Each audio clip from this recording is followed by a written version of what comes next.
No, because it's like says go live on mine. I'm like,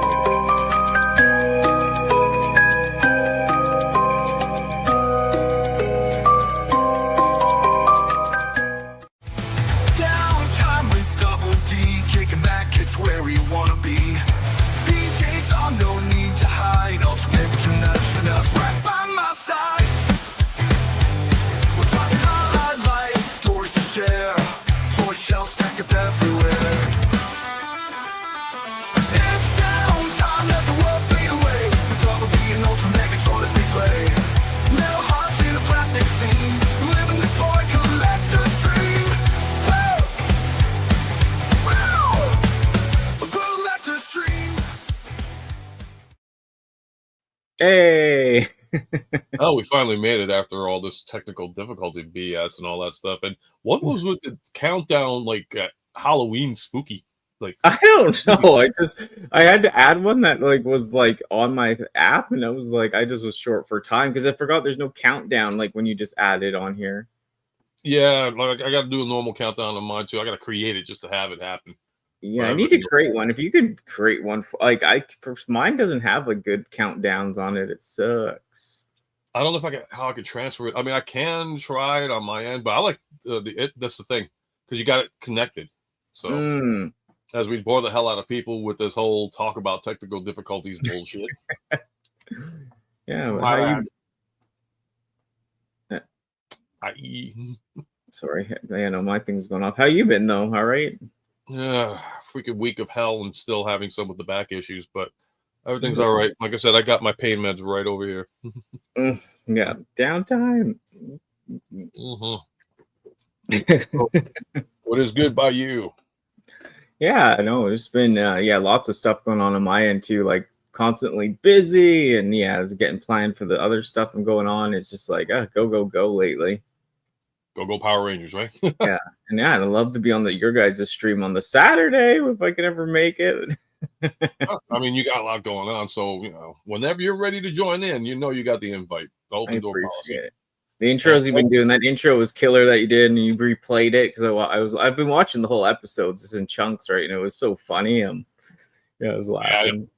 And you know what it was? What was funny is that since I got that app to do the intros and everything else, I wanted to do like that one time when I did Norb's Meet Your Reviewer thing, and I got him to Super Saiyan. I was like, I got to see if I could do it again. And then when I saw I could, I was like, yes, that's cool. So, and then the dolphin just happened to be like, oh, I got dolphins in here, so I can be like, the voice is priceless. I was like, that's funny.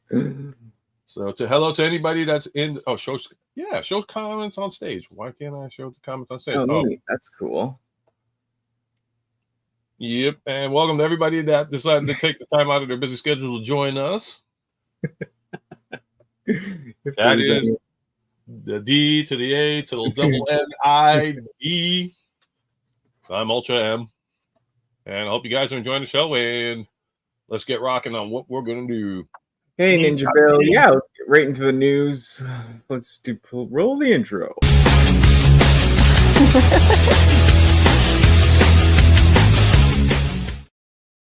There we go. So yeah, I got some new stuff we'll jump into. Hey, Ninja Bill. So yeah. Oh, I guess we'll do this one first. Because did you get this guy already before? Nope. I can't remember. Nope. I'm going to shut off the comments on this because I think what is going on here? Did I freeze again? Yes, I froze again. Yeah. Oh, is the comment thing slowing it down? Yeah. It's weird. There's like 16 people in here, but only Ninja Bill was chatting. Yeah, I mean, like my angle out, like I don't know, and I'm still waiting for the sun freeze, but I can still talk. I can still hear you, so we can talk about the Transformers Powers of the Prime Titan class Predaking Combiner ripoff. I mean, figure.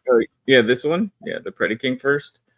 Yeah, until my screen unfreezes. So and it unfroze finally. Nice. But, yeah, I mean, yeah, I can't believe it. Like it's so weird. Okay. Sorry. No, that's okay. So no, I'm sorry. It's like on my end. I'm just not going to touch it anymore. Oh, I was just going to say it's so weird because this figure is like what got me into collecting more of the modern stuff. Because when this came out, I was basically only collecting vintage, and they had this figure at Toys R Us, and then a friend was like, "You should really get it because it was going on sale." So I ended up getting it, and that's kind of what got me back into, I guess, quote unquote, generations or the newer figures. So So for me, like I didn't get the first version of it, but I had Brick builder. heard so many people talk, and it's a neutral kind of thing. Mm-hmm. So it was like people were positive about it, people were negative about it, basically about the plastic feel behind the figure. Mm-hmm. Price at the time was somewhat justified. So I was like, I missed out on it. Yeah. I ended up getting the third-party Jimbao version, Yeah. besides Dark Predaking, and I love that mold. It looks phenomenal, and I love the wingspan on it. It's like Yeah. I can't even display the wingspan because where I have it right now, it's just no room. Wow. So I was like, okay, cool. I got it from Johnny Utah for like $89, and at the Yeah. time, I was missing one gun, which was 3D printed courtesy of Blunghole. Lord Nice. Blunghole. Forgive me, Lord Yeah. Blunghole.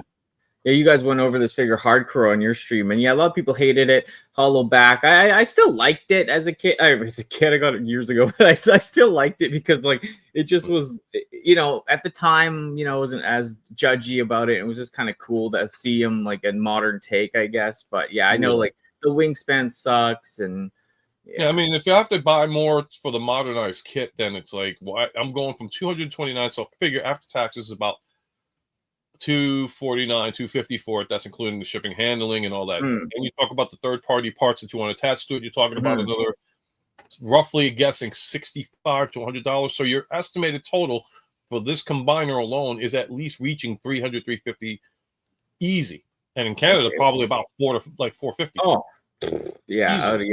yeah. So like the Canadian. Jim Bal So the Jim Bal Party version I thought, and this was recommended by Raziel Kane from Raziel Kane Reviews. And he had said, I love this third-party Jim Bao one. When I saw, like I said, I got it from Johnny Utah. I'm like, do I want to get the regular one? And here's the catch. So I looked it up on my end on third parties. They're only asking, depending on who you go to, $79 to $89. And that's before taxes. That's before tariffs. And then I looked up the tariff prices, or the shipping prices, I should say. And it's still cheaper than getting it through all the other stores. Nothing against Big Bad Toy Store. I shop with them a lot, but yeah, same. Right now this is like the second cheapest I've seen. Hasbro, I don't know what they're charging, because Hasbro I was very happy with in regards to a topic we're going to bring up soon. My view on this is I'm gonna pass on it myself. I'll probably get the third party one because I do like the way it looks better on third party. Yeah. So Jim Bao, I'm voting for that one. I mean, I'm not gonna tell anybody not to buy the Titan class Predator King combiner from Power to the Primes. It's just, for me, I think it's a little bit more money for something that, honestly, like I said, half the people I've talked to were like, "Nah, plastic sucks." Totally, yeah. And like I said, it's just the name we're paying for, and like I think Razel went into it on your guys' stream too. Like you saying stuff about like how like they already paid for the molds, they've already paid for the packaging, nothing's changed. So, right, kind of. But yeah, I liked it to a point at when I got it, but now I can see it's not aging well. So it would be nice if they redid it. And yeah, I didn't get this when it first came out. Legacy Evolutions Titan class Decepticon Nemesis. So I would suggest, if you make sure you get her from Hasbro. That is the cheapest on the site. Hasbro, So on the Hasbro website, it totals out to $207.99, or $209, and change. After tax, really? $27.49. That's covering shipping and handling. And the one thing I'll say is that I hate when companies like charge extra money for something that everybody wants, especially if it's a reissue. But I will commend Hasbro Pulse for, at least if they jacked it up due to tariff reasons, it's only a $10 increase. So that, to me, a $5 to $10, the maximum to me, $10 increase, that's acceptable purchase. So I will commend definitely Hasbro for that one. The highest price one was at Entertainment Earth, but these are third-party stores. They got to make their profit somehow. Same thing with Big Bad Toy Store or Show Z or anything else. It's all about when they're going to get it, how they're going to get it, how much they're going to get it. So buyer has to be aware of the situation. Is Johnny Utah getting it? No, Johnny Utah right now is trying to reformat his store because there's a Hmm. lot of things that had happened with his distributor. It kind of like his distributor screwed him over, so he's Mhm. going through changes in regards to like who he's going to go with. Okay. But right now, like everything else in his life had changed for the better. So updates later on for Planet Toys Utah will be coming up when he's ready to say, okay, yeah, let's talk about it. Mm-hmm. How do you like the figure overall, though? Like in general, do you like this the like the shuttle or whatever So, spaceship mode or robot mode or what? well, first off, Destiny farted. Yeah. That's okay. I'll belch for you.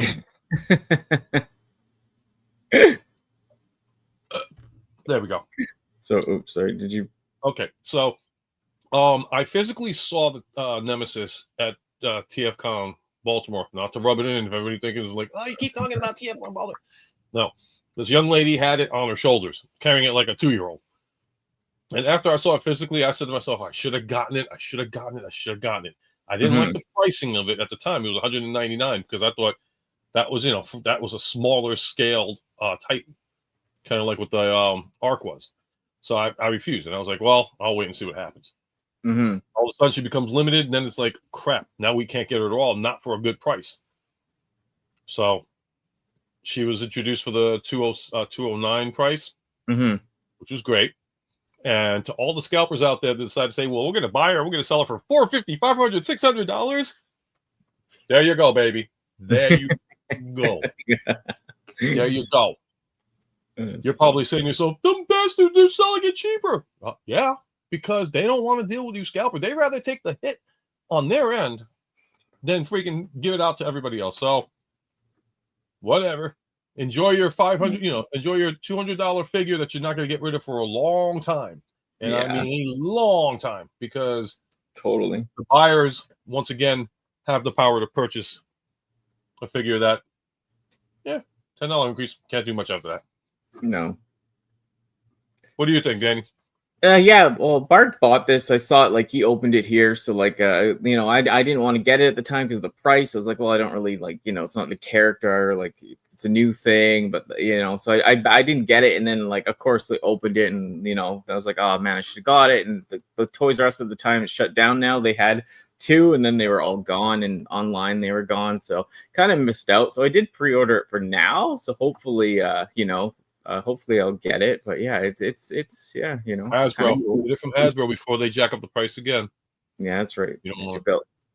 And then did you already got your breakdown, right? Yeah, I got it on the first wave, and the reason why was because I did want it. I think this was at the time the prices were like a little bit cheaper. I may be wrong. No, actually, no, I take that back. It was about $24.99 for breakdown. So I ended up. I think I may have ordered it because like it was mixed. Either I found the Stunticons on the field out in the open, or I like pre-ordered it. So I forgot if I pre-ordered this one or if I got lucky and found them in the wild. Yeah, and I like this. I mean, some people don't like this mold. I didn't mind it, but you know what it is, because it's not the Lamborghini. Oh, is that why? I'm not a That's car why person. it doesn't look like the Lamborghini. So a lot of people, for justifiable reasons, said, oh, this is BS, and then they try to like insult people's intelligence by saying, well, we're going to re-release it. It's going to be the same mold, but we're going to make it look like the windows are of a Ferrari or a Lamborghini. No. Don't insult the intelligence of the people that are paying your paychecks. Yeah. Make the actual mold. Yeah, they didn't change it, though. Did they change it at all or no? Yes, they did. If you look up the... so what they did is when they reissued the Stunticons, as far as like the combiner set is concerned, like all 5 of them, they did change the window look for it, but to me, it's like, you're not really fooling anybody. It's still the same car. Looks like a Ferrari. You can't you can't make a Lamborghini looking like a Ferrari. Come on, no, don't insult our intelligence. Don't be a bunch of douchebags. No, don't, man. You know what? Just because of that, I'm gonna give them this if I can ever find it, because you know what I mean.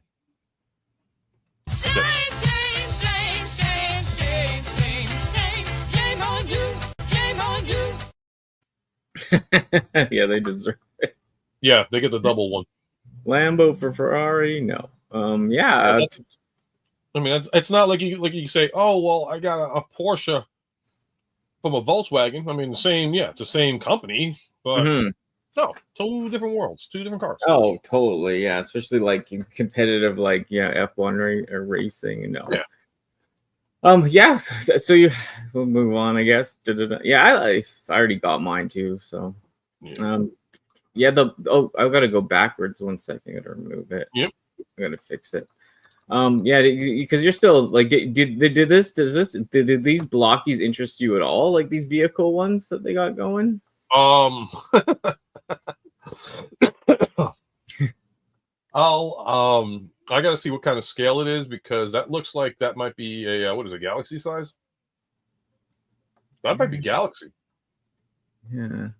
I'm not Might sure. say Like at the end, I'll go through them quickly and then go through them again. But Radiant. No, okay, so this is a new class. It's called the Radiant Edition, I guess. yeah, I'm not sure. So, I do have the Defender versions, and they're very, very small, like as small as Hot Wheels, even smaller. Am I going to get those? Not sure yet. yeah, This is a different line, and it's more detailed. So it is piquing my interest, but at the same time, I'm like, do I really want to go extra further into the blockies world by buying the vehicles when I already have them on robot mode? totally. And yeah, the vehicles, they look more stylized. I don't know if they have rubber tires. That'd be kind of cool, but Yeah. I mean, honestly, I think if you're a car if you like collecting like Hot Wheels, Matchbox, and all that stuff, Ertl, and you love Transformers, and you want to get something like this, and you don't have like the other versions of them in robot mode, I'd say go for it, collect them. But as far as I'm concerned with this series, I'd rather get the robots as opposed to getting the vehicles because we already got the vehicles when we bought the regular Transformers. Yeah, totally. I mean, I don't know if that's being hypocritical to anybody, but I just feel like they look great. They do, but that's more room being to. Oh wait, go back. Is that what I think? Is that Rodimus Unicronus? Or is it shattered glass or is it? Yeah, I don't know. No, it's not shattered. I think it's the one you said, isn't it? Unicronus, maybe, or no? Yeah, I might be Rodimus Kron. Bill says I think they are 1/18th scale. Yeah. I mean, like I said, this would definitely be for anybody that's collecting cars and loves Transformers, but not collecting the physical blockies themselves. So it's a great move. It's another. I mean, I want to call it a cash grab, but at the same time, it may not be. So yeah, it's another avenue, like you said. Like it's another way for them to like sell more blockies. I mean, honestly, I mean, I'd have to see how it goes in regards to sales. My wife carries blockies in the store that she works at, and like as far as a regular block is concerned, I'm like her #1 customer. I've drawn like I guess people started catching on like, oh, they got the blockies here in the store, and it's like, and my wife would say it's like, well, you could buy them individually and take a wild shot at the mystery box, or you buy the whole thing guaranteed, everything.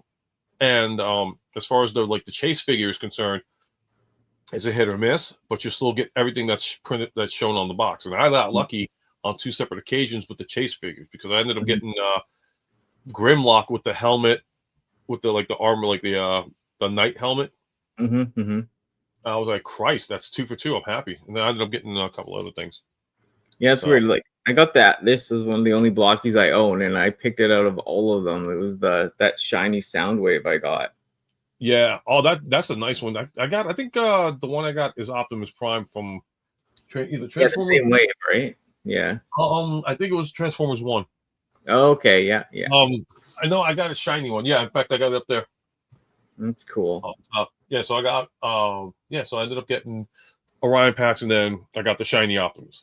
That's cool. Yeah. I was really looking forward to these. I already have the, both G2 Grimlocks and the other guys, but I don't know. They're unreleased. I mean, they kind of match the drawings that they did. I mean, they're silly, they're fun. I mean, they're not a necessity, but for my, I guess G2. I was a huge G2 kid, and look how I turned out. I'm just kidding, but it's weird, it's wacky, it's 90s, but yeah, for me, opposite because I was in a time period where now I'm a teenager.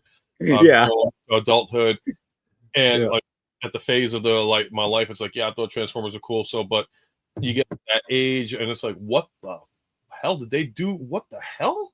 Yeah. And not to disrespect anybody that's a G2 fan, Yeah. but for a G1 fan or like original G1 fan, it's like, what in the hell? And some people like the color scheme. Some people don't. Yeah. It's the same mold. If you decide you want to get that for the nostalgia reasons, more power to you. I myself, I'm not going to get that series. I passed on Grimlock multiple times, and I know Swoop is a popular character in the community because that was like the last one that they did for G1 at that time. But for me, it's a easy pass because I have no connection to it. I don't have any nostalgia towards it. Like I said, for me, it'd be original color. But to anybody that wants the nostalgia for G2, go for it. Yeah, and you can the Swoop kind of has like the robot head. It's a different head, and yet they never did these toys because the line was canceled. But yeah, like I said, it's like it hits that vibe of nostalgia. I love G1 a lot, but I also love the craziness of the 90s. So like, yeah. Well, here's the hypocritical part about this conversation. So in regards to the Dinobots, I'm not interested in the G2 colors. Menasor, however, I ended up getting Breakdown and Drag Strip, Shadow Strip, and those are G2 colors. Yeah, and did I get the other one too? Yeah, so Drag Strip, Dead End. Yeah, so Drag Strip, Dead End, and Shadow Strip, Dead End, and Drag Strip, whatever. Breakdown, right? Yeah. Breakdown. Thank you. I ended up getting G2 colors because I like the cars better for some reason. I don't know why. Yeah, they look cool. Like Breakdown always was cool to me too. But they stopped selling them. I know. I'm like, what the hell happened? You guys stopped. I know they need to do they need to do the Motormaster somehow, right? That's why I live by. Yep. I'll tell you, Ninja, if you lived in New York, you'd be loving my wife about now, because her store sells Gundam models like you would not believe. I mean, there's stuff there which, if I sent him pictures, he'd be like, "You suck. I hate you," and I'd be like, "You're right. I suck." What about does this interest you in the slightest? Just from the other stream, I have these still here. Okay, so in regards to the whole Stranger Things nostalgia kind of thing, I would be interested in it, but as far as the price is concerned, no, I'm not going to buy it immediately because I ended up getting the pizza van at the con for like $20, which I felt, at the time I felt that was a really good deal, and I didn't budge on that one. So I forgot who I bought it from, but to me that was worth it because I don't like Stranger Things. I've seen a couple episodes, but still got to watch a few more. I never could get into it. I tried to watch Stranger Things, never really got into it. I think the robot mode is cool. Like it's weird, the chicken gun and all that. Oh yeah, that's what's going to be the seller to everybody. Everybody's going to be like, "Oh, the chicken gun." But truth be told, I would say wait, let it hang out in the shelves, let it go on sale maybe, because for what they're asking, I think it's like $59.99 or $79.99 for that. Yeah. To me, that's way too much money for way too much. Yeah. So the thing is that is it a Voyager or is it a Deluxe? That might it looks like it might be a Voyager. It's not a liter, that's for sure. No, yeah. But it looks like see by pictures, it looks like a Deluxe. It does, yeah. It does, yeah.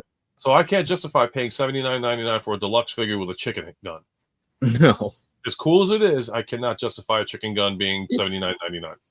And the mold is a bit different. And I think on a truthful scale, and this is where they're going to catch us, if they are smart, if they're watching this stream, you've got the potential right now with that mold to make the A-Team van. I don't know if anybody in chat agrees or disagrees with that, but right there, you can make the A-Team van. And all you got to do is maybe alter the vehicle mode and make it smooth. Like take away the window in the back, turn it black with the red pinstripe. Right there, you got the A-Team van. Totally. That'd be cool. I mean, they got Knight Rider, right, which is way bigger than what the DeLorean was at the time. So Gigawatt was like small. Yeah. Agent Knight is bigger, but I'm still calling him Kid. Way bigger. I mean, like totally off scale. I mean, I think he's off scale. I gotta reopen it, but Ecto 1 or Ectotron. Okay, yeah. But I would say make that. If you want us to be suckers and buy it, turn it into the A-Team van, and I guarantee you, you'll get the money. Sweet. And then just I'd say it's $59.99 because it's a nostalgic reason. But still, like that's a high price for that. It is, but I'll tell you right now, people will buy it because we are simps for the classics. Of course, yeah. Everybody, Oh, yeah, I can see the Knight Rider. I mean the A-Team one selling way more. So yeah, it would sell, and they can get away with selling at $59.79. Oh, I'd say push sure. it, and I mean, unless they made it a leader class at $79.99 for sure, and they will get away with selling it. Oh, for sure. What do you guys think in the chat? I mean, do you think it could be a pass off for an A-Team van or the Scooby-Doo? Yeah, that's a good one. That is true. What's going on, Havoc? And yeah, Havoc and welcome. Yeah, and then just to have this one left for the news. I know we talked about before, but yes. Are you ready to buy speakers all over again? Yeah, I already got it pre-sold. Good. I already got it pre-sold. I mean, I'm still keeping my original speakers, but this is definitely a lot cleaner. It's more cartoon accurate, and people, I know collectors out there are like, you bastards, I can't believe you're reissuing the freaking mold, Thundercracker the way it is. But then once they saw it, it was like, holy shit, this looks beautiful. This looks exactly. This should have been the original released mold. Yeah, but I guess with the studio series, yeah. I mean, well, I'll put it to you like this. So the original Thundercrackers that we got in like the Siege and the Earthrise molds, that's for that series. So we'll consider that series. Yeah. This is justifiable for G1 Transformers fans, especially for like the 86 movie. If he even popped up in the 86 movie. Oh, yeah, he did. Oh, yeah, these days. He turns into like, he gets. No, that was Skywarp. By Unicron, but. No, that was Skywarp. Oh, yeah, I think he's still there, like in the background, too. Like, I think they chuck him out of Astro Train, too. Like, brother. Yeah, right. But now the question is pricing. I think they're going to go, because there's no way that's a freaking deluxe. That's going to be a Voyager. Oh, for sure. Yeah, it is a Voyager. Actually, no, if you go back, hold on, go match them up. So if that's an actual scale size between him and Megatron, that's got to be Voyager. Yeah. They cannot classify that as a leader. If they do, they're stupid. Yeah, no, it is. I'm pretty sure it's freaking Voyager. Stupid. He became Scourge? Yeah.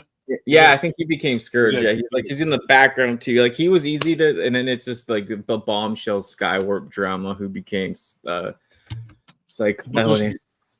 But there were two Cyclonuses. That's what's funny. I know, and his arm. Like, they couldn't even figure out how to do this shit right. It's like, no, I'm gonna yeah, let's all for the news. I guess we'll get into like what, unboxing something or. We could, sure. Why not? I mean, to flash back to what we got. Yeah, it's been an interesting couple of months in regards to I mean, I got so much that I had gotten. Yeah. But ladies first. Yeah, did you want to unbox stuff or actually just like show stuff off? Well, I gotta figure out how I'm gonna set this up because like my shelving has gotten a lot tighter with stuff as of late. Well, I can do this. I could show I'll show off. This isn't Transformers related, obviously, but I can show you the first thing I got. Oh my god.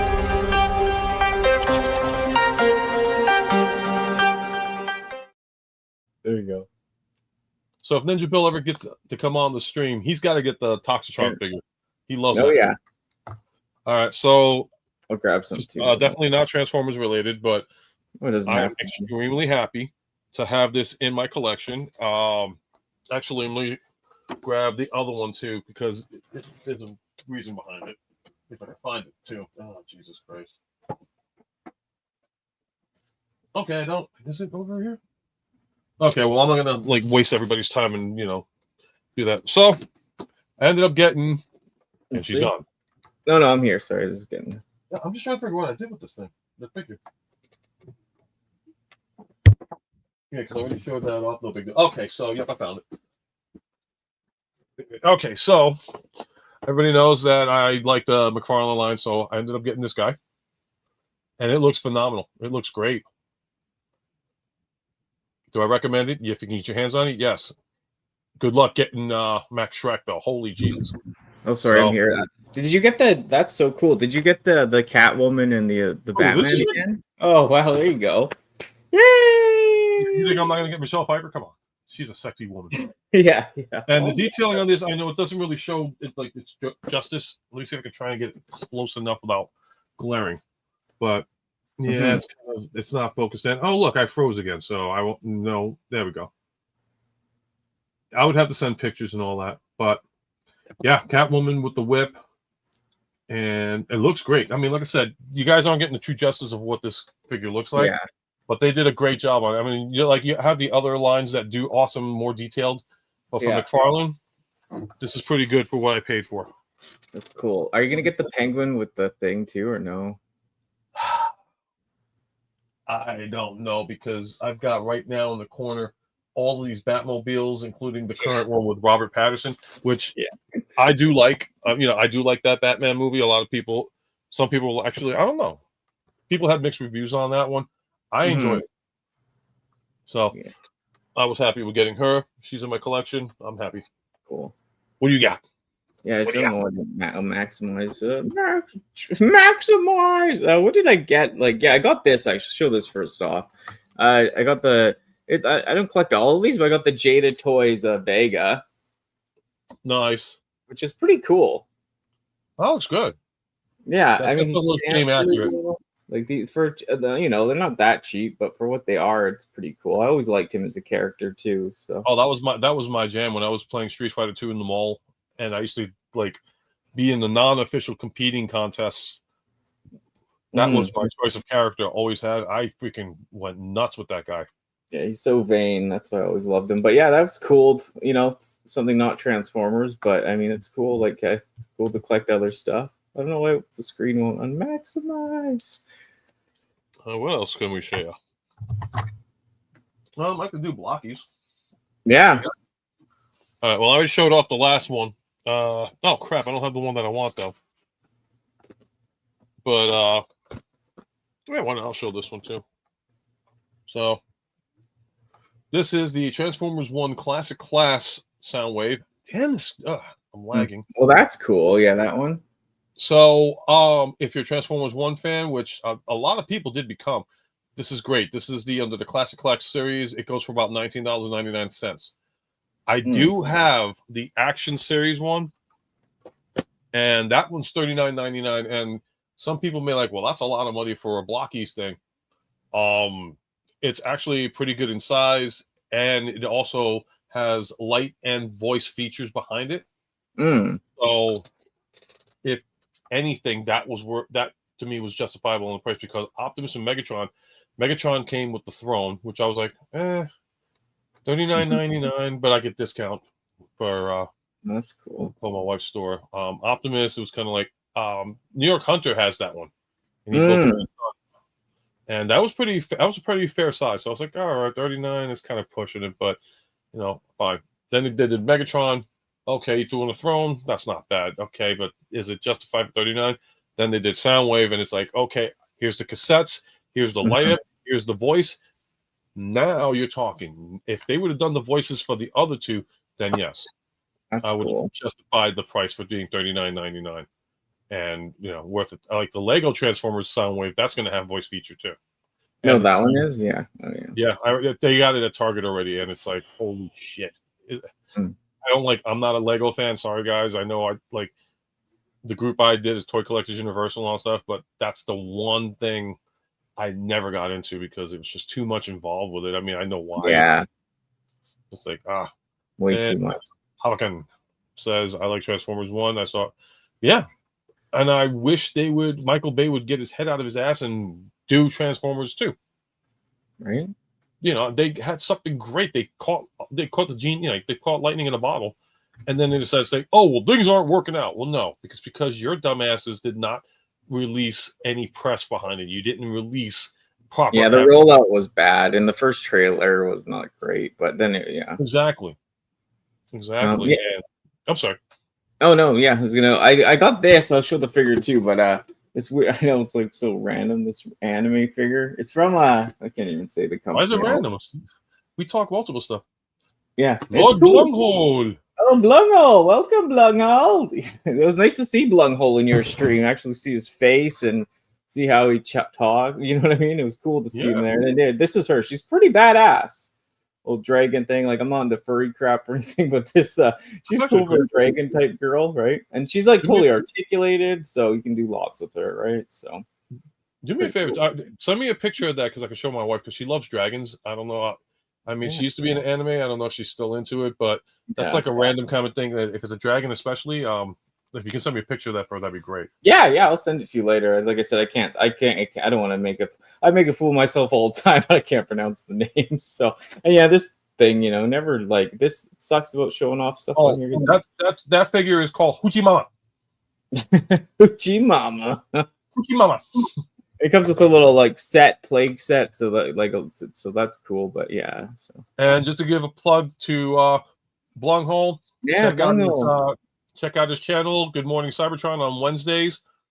It's an awesome stream with an awesome group of guys. Check it out. Worth watching for sure. Yeah, is that the first time he was on your stream last Saturday? No, he was on before. Like the last time he was on was like 6-7 months ago. That's before I took my hiatus. So I mean, it was glad. I was so happy to have him back on the stream. And like I said, I'm trying to add new people in. So if if you got a channel that you want to like advertise, you want to hang out with a bunch of great people on YouTube that do reviews and streams and all that stuff, hit me up on Toy Collectors Universal on Facebook, and or just reach out to this. I'll be more than happy to have you as a guest on my stream. Definitely, I want to like advertise the channel more for anybody that wants to get their channel going.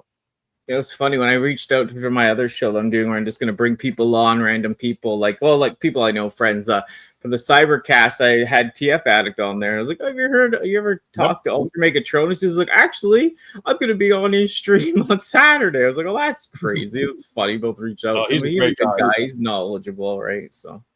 It's funny, like when people come on my stream, they're like worried that I'm like going to monetize them or tell them like, oh, well, there's rules and regulations and all that stuff. I'm like, no, this is a free roam stream. You got something to say?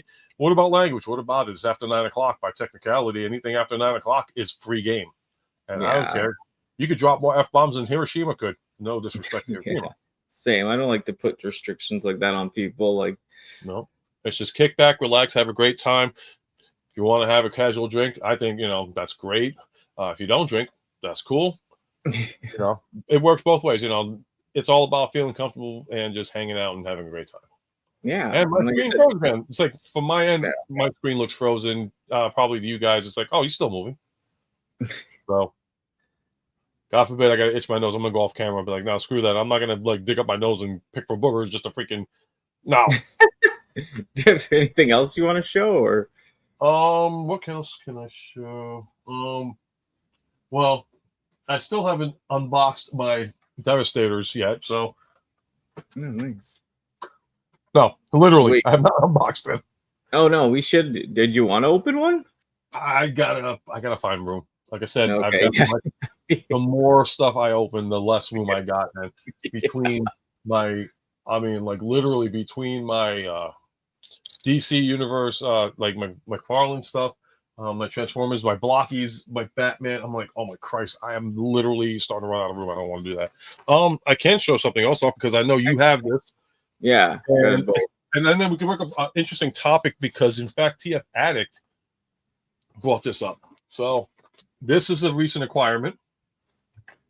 There you go. Because my fixation now is if I get Optimus, I got to get Nemesis. Totally. So the price, they're trying to justify the price because of the Star Saber, which we all know they could have sold it a little bit cheaper than $89.99. It was that's what the price was, a US price, $89.99. I like the color scheme. I love the battle mask that he's got. It's like all damaged and messed up. Yeah, mine's open. Zoom in. Yeah. Come on, zoom. I'm trying to. Camera. Wait, can I do it on my own? Yes, I can do it on your own. Yeah, if you can. Yeah. So it actually shows up pretty well on here. So here's my question to you, because TFA had said something about the Star Saber having a little bit of issues in regards to like connection. Yeah, this slide joint, if you don't do it like right, I guess, like if you can break it. So, and I think Evan or whoever they were commenting, it's like a user error. And then, yeah, I know, that's not user error, it's manufacturer error. Oh, yeah. I mean, it's both ways, I guess. Yeah, for me, it's like I wouldn't have transformed it anyway, so it's all good. But yeah, just hearing that probably wasn't the best wording. I maybe I'm Yeah, not I don't know for verbatim what they said, but yeah. Right. So, but yeah. And then you know what? Maybe I will physically unbox something right here, right now, because Sweet, we'll do that. Yeah, so yeah, we'll do. We'll get the unboxing so one. I'm gonna do Hold anything. on, I'll do this quickly.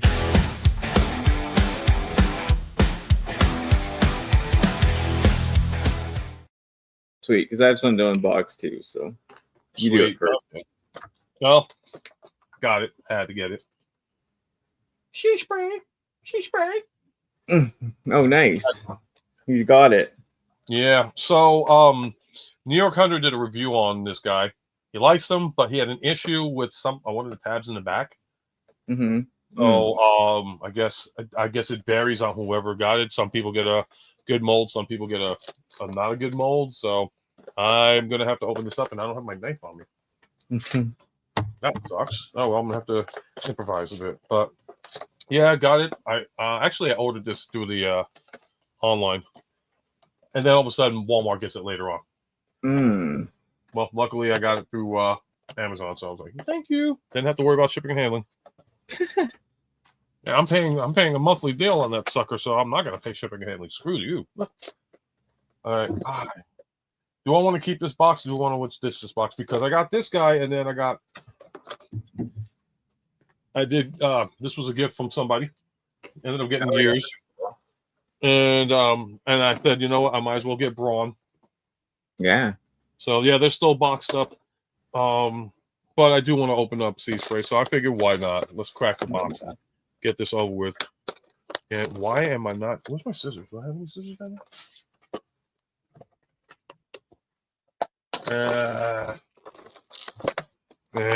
Okay, good.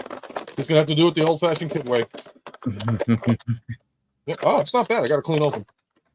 There you go. Nice. So I can still actually keep this. All right. So it's out. And it comes with a sheet of instructions. Shout out to Patriot Prime. I don't want to get busted for copyright infringement. So do you keep your instructions? Do I keep my instructions? Yeah. Yeah, I do actually. Because if I ever get rid of them and it goes to a kid, you know, like, yeah, they use YouTube and all that stuff, but some kids, you know, it's better to like try and educate them by reading. You know, me personally, I use YouTube because I know how to read. So, all right. So, first impressions on this character, as everybody looks at my ugly ass face, is okay. Man, the plastic's more solid than the figure. Oh, would work if I actually broke this. God. Almost out. Okay, that was crazy. That was my phone doing the Transformers thing.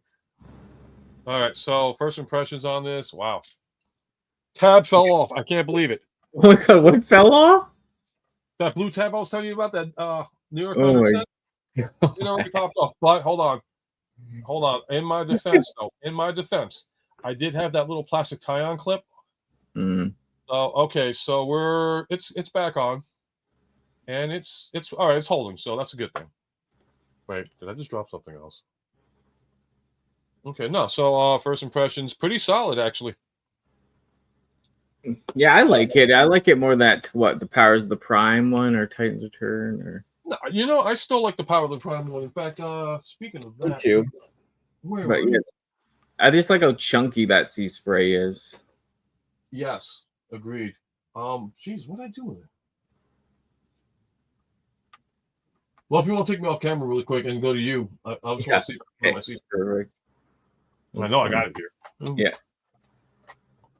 Here, I'll go to you now. Yeah, so I got the Cammy, like the alternate version. Nice. So yeah, I'll open her up. What the hell did I do with Sea Spray? Be careful, Danny, when opening. Open the box. I love boxes. What did I do with it? Oh my God. These figures are like trapped in the box, so that's like what freaks me out. This why? I hurt myself doing this. What the hell?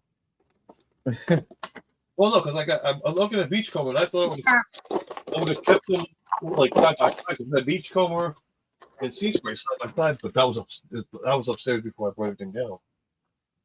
My vision sucks though. I'm trying to eat the toy. I'll stop. Don't eat the toy. What the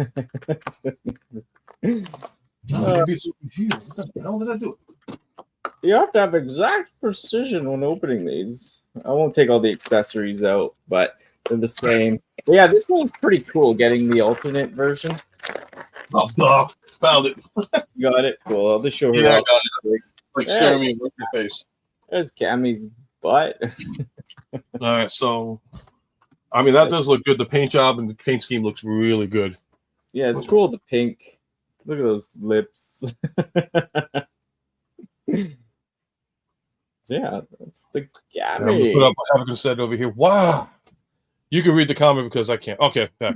As a kid, when I was Transformer came out, I love figures how to transform. Yeah. I mean, we grew up. If you were definitely a Gen X kid or a late bloomer that loved the transformation stuff, honestly, you grew up in a great era. You really did. Oh yeah, and like the thing, like my family loved them too because it was like, oh sorry, I had G1. I had G1 season and season 2, and then seeing the movie, I stopped getting them. Oh, well, I liked the movie because I'm more of a Decepticon fan. I was happy those bastards died, but well, you know what though? The problem is that you're traumatizing shit. So, fun fact story. Everybody probably knows about it, but when they were supposed to release the G.I. Joe movie, yeah, and in that movie, Duke was actually supposed to die. he was right. Yeah, yep, he was originally going to die, and Transformers ended up releasing theirs first. And when they saw the reaction for Optimus Prime's death, they turned around and pulled it back and made it like he went to a coma instead. But the original concept was that he was supposed to die, and they didn't want to go through the trauma. It's like, oh shit, we just lost Optimus Prime. If we take Duke out, it's over. No kid will ever read a comic book ever again. Mm-hmm. Okay, so I can match up these two. I'll zoom in on my end. Yeah, this is cool. Nope, I froze again. Son of a bomb. Hey, you're still good on mine. Yeah, as far as like your end, everybody else has been probably. Okay, so there is the difference of the two. The Toy Hack stickers are probably. I don't even need to get a Toy Hack sticker. In fact, Diecast Norbs, shout out to Norbs there.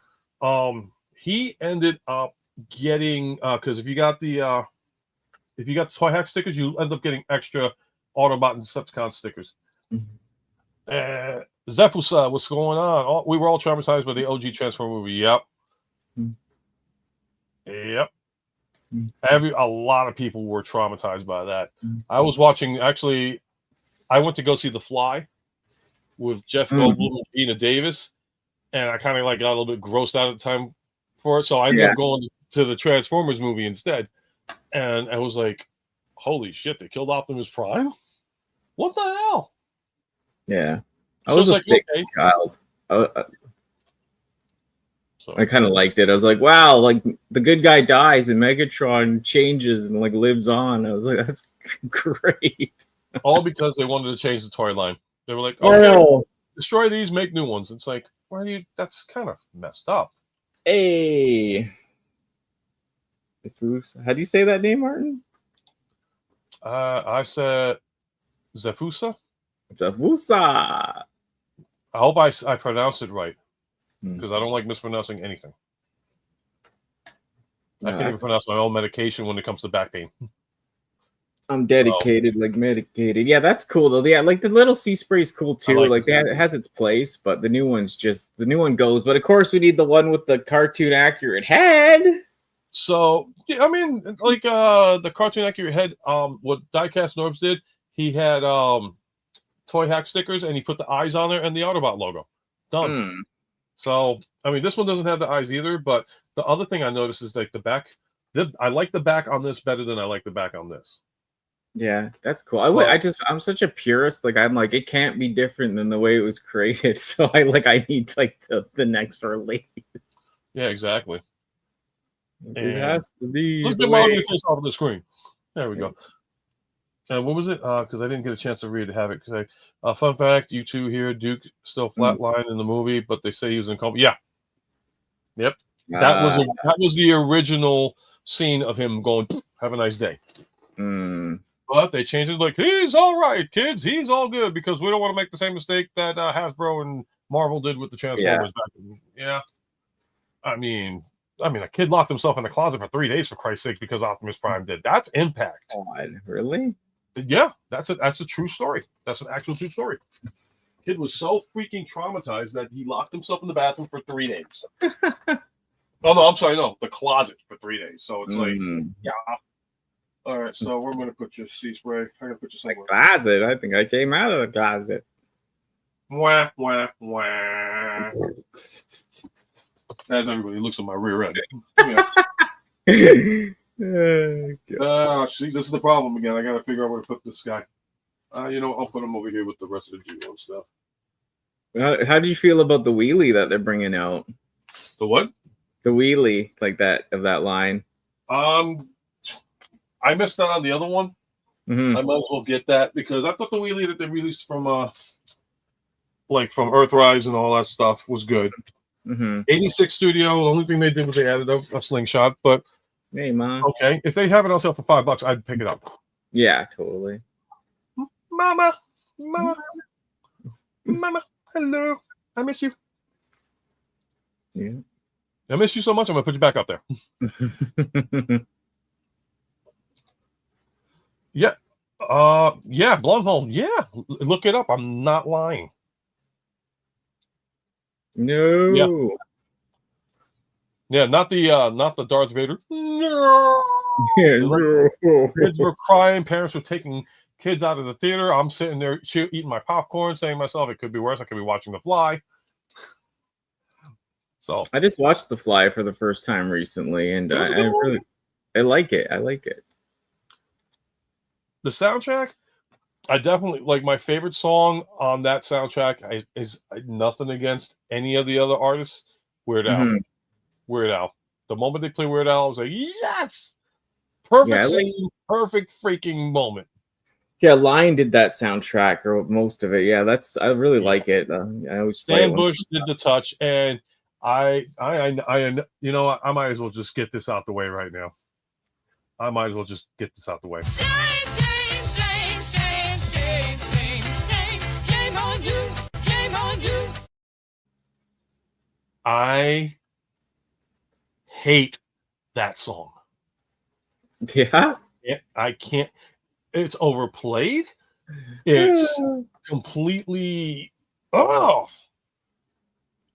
I just was not a fan of that song. I mean, it was great when you first see it, but then it's like over and over and over and over and over and over again. So nothing against Stan Bush. He wrote a classic.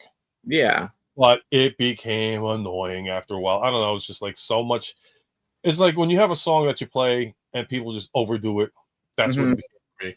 And it'll always be the most iconic song in the Transformers storyline, the most iconic song in regards to a childhood. And I will never take that away from anybody. I would never disrespect or insult anybody like that. But I am so annoyed with that song. I like the other song when Megatron Transformers started blasting the crap out of everybody on the shuttle. Oh yeah, that song is so good. Ass. Yeah, that song is so kick-ass. I was like, I'm cracking up over another pain release medicine here. And there's that dare to be all. That one I kind of was like, I like the touch one more than that one. Yeah, that's a weird song. I don't know. I think it's a toss up between the two. Yeah, yeah. I was about to have it. You like how you probably the same age as I am. Yeah, I didn't like. As a kid, I think one of the only Autobots that really upset me that died in that was I didn't like seeing Wheeljack with his brains blown out. You know. You know what? You know what's funny too, and a lot of people bash this movie because the whole like, oh, well, it had John Cena in it, and it really wasn't a Transformer. Bumblebee movie, in my opinion, out of minus the see, if I had to rate the movies on Transformers live action, yeah, I would say Transformers Revenge of the Fallen would be my number one because that had me laughing. Like the mom in that movie was a riot. Yeah. Second would be and this is where I would say this is my second favorite is actually Transformers Bumblebee, and the reason alone, and I think a lot of people in the chat would probably agree, the Cybertron scenes gave me 10 minutes worth of live action Cybertron. That was the reason why I bought the live action figures, because they looked so damn good. And I'm like, this is what I envisioned it to look like. Yeah, it was the closest thing to what I'm envisioning. And like, I wish it was a little more square even, but like it still was so good. Like I wish the whole movie was that, or 20 minutes or half an hour. Yeah, exactly. To me, it's like, okay, so they did that. Bumblebee leads into the future movies, but I'm like, why the hell did you guys go with that look? Like, Optimus Prime looked like Optimus Prime, even without the mask. Nobody cared. It was the flat nose truck Optimus Prime. Bumblebee transformed into a Volkswagen Bug, and that's what I also loved about Transformers Bumblebee, was the fact that when even though they couldn't do the wiki storyline because it was already done in the future, the fact that they had him as a Volkswagen Beetle, it's like, shout out to the OG fans. It's like, yes, we didn't forget about you. We want to acknowledge that, yes, this is it. Which to me was like, okay, now I get it. He was a Volkswagen Bug. He had to go back into disguise because they figured it out. I'll turn into a Camaro. That to me was a nice transition over to being the Camaro, and would explain a lot in the future Bay movies. Everything else, RC, Brawn got shot. So like, if you caught that one, right? Yeah, he did. I'm like, damn, they took out Brawn that early in the movie. Everybody else, and then of course you had Soundwave, and it's like Decepticons. You're like, I geeked out. My favorite part too was like Hook when he's like, "No one would fall uncharismatic bore like you. Nobody calls Soundwave uncharismatic." Yeah, exactly. I was like loving it. I know. There's so many one-liners, so many things. Like, was that? I did not know that the touch was originally going to be on the movie Cobra. Oh, really? Yeah. In fact, here's another fun fact for anybody that's out there. So, the instrumental portions of the Transformers movie, if you're a fan of Sylvester Stallone movies, it's the same composer that did Rocky IV. If you listen to the music, it sounds so much. Yeah, does it? Yeah, like if you watch Rocky IV and then you watch Transformers the movie, you'll see it's the same person. In fact, I think Stallone was friends with somebody that was doing the Transformers movie. He was like, "Yeah, check out this guy. He'll probably be able to do soundtrack for you." And no way. It's the beginning of the Unicron. When Unicron's coming out, it's like dun dun dun dun dun dun. Yeah. It sounds like the training montage with Drago. No way! I love that movie. That's my favorite Rocky with the Russian. Which is coming back in theaters, and the Rocky versus Drago. I have that on. I have both versions of it. The one that we know, and then there's the other one, which is they do have different scenes. But Vince, yes, TDK Bard, yes. Thank you for coming on stream too and giving us the input on that one. Yes, thank you, TK Bard. Vince Picola, yes, he is the one. That's how they got the touch. Yeah. And we always appreciate everybody that joins in the chat and comes in and puts in their input. Definitely. We don't know every single thing about Transformers, but if you got some information that you want to share, believe me, it's always welcome and always appreciated. Yeah, this is supposed to be a casual hangout. This, it's nice to do something with you and chill and just talk whatever now. Like, it's just fun, right? Yep. So now it's like the question regards now is what's going to be the future of Transformer cartoons? I mean, like they got a new one out. Was it? It's not Earthspark. It's something else. Yeah, it's still a little weird too. I haven't even seen it yet. Like Earthspark to me, I appreciate the originality of the story, but it started going downhill for me. I was like, you grabbed me in the beginning with the interest, and now you're starting.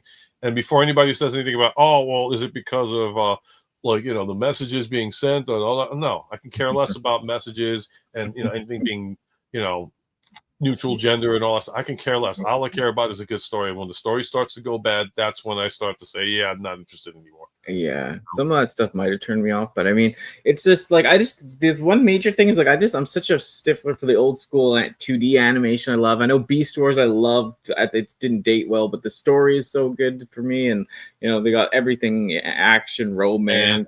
And I'd like to thank. You're not gonna. This is and who I got to thank for watching that. Aside from the Transformers community, before you guys, and before I got into like the streaming also. I Yeah. gotta thank. I never thought I'd say this. I gotta thank my mother. My mother, who is not a cartoon watching fan. So, when Transformers Beast Wars came out, I was doing my own thing. I wasn't really concentrating on the Transformers line at the time. I have a little brother. He's like 19 years younger than me. So he was in the perfect time frame of watching Beast Wars. So, like, my parents ended up watching, like, they would like watch one episode and then get them on the bus and then run back to the house to watch another episode. And my father, who was like saying, you know, you need to stay away from the boob tube and all that stuff, was like one of the people that said, you got to check out the series Transformers Beast War. I'm like, what? Mofo, you told me to get away from the boob tube, and now you're telling me to go back to the boob tube. So I kid you not, let's see. So Beast Wars came out in the 90s. So 2000, 2010. Yeah, like 94, 95. 94. It took me 25 years Check. to finally say, okay, I'm going to get Beast Wars. I'm going to watch the entire series. It was on sale. Oh, 96, but still, yeah. Yeah, so about almost. I was 10, and I loved it. I loved the show. I want to say 96 it came out? Yeah, it did, yeah. So I was about 23 at the time. I was 10. The weirdest thing, too, about Beast Wars, too, is like my family had no money during G1 or G2, basically. And then when Beast Wars came out, my mom and like the company was doing well, and they're like, you can buy whatever Transformer you want. And then we go to the store, and every Transformer is like a cheetah or a rat. And of course, I always wanted like the military vehicles and stuff. Yeah. But so it was kind of like a downside. But I'm not like I still picked out some. And once I saw the show, I got hooked because the writing was so in depth and like characters are deep. And at the time, it was like it's made by that Mainframe Studios. It was like in BC, like where I live, so same as Reboot and all that. So it was very interesting, and it just and it had it all, like Black Ratney and Silverbolt. We had a little love story. We had like Megatron, what's his name? Like, yes. And I want to say that was the thing when I was so hardcore OCD on Generation 1. I'm like, I cannot accept Beast Wars for a squat. When your parents start talking about the series, it's like, okay. Yeah. And then everybody else is like, you never saw Beast Wars? You got to check it out, man. You got to check it out. So I finally caved. I'm like, all right. And once I watched it, I know I still have to power through the end of Beast Machines because that was not really I didn't like but that at all. As far as Beast Wars is concerned, I said to myself, you missed out on a hell of a series and at the time of its prime. But again, there was a lot of stuff going on in my life, so I really didn't have the time to check it out. And my wife ended up getting me Beast War reissue figures. So I got Prime, Megatron, Rat Trap, Dinobot. Like I got a lot of the reissues, which was great. And it's right down on the side over here. So I had almost every figure I could get at the time, and then I had a horrible early midlife crisis, sold it all. My childhood collection, I wish I never did, but after a huge bad breakup 10 years ago, I thought I was done with toys, which I wasn't. And then then I met someone that had G1 stuff, and Beast Wars stuff, bought it all back basically. And I love it, man. It's like I said, at the time it was weird, but it grew on me because the show was just so cool, right?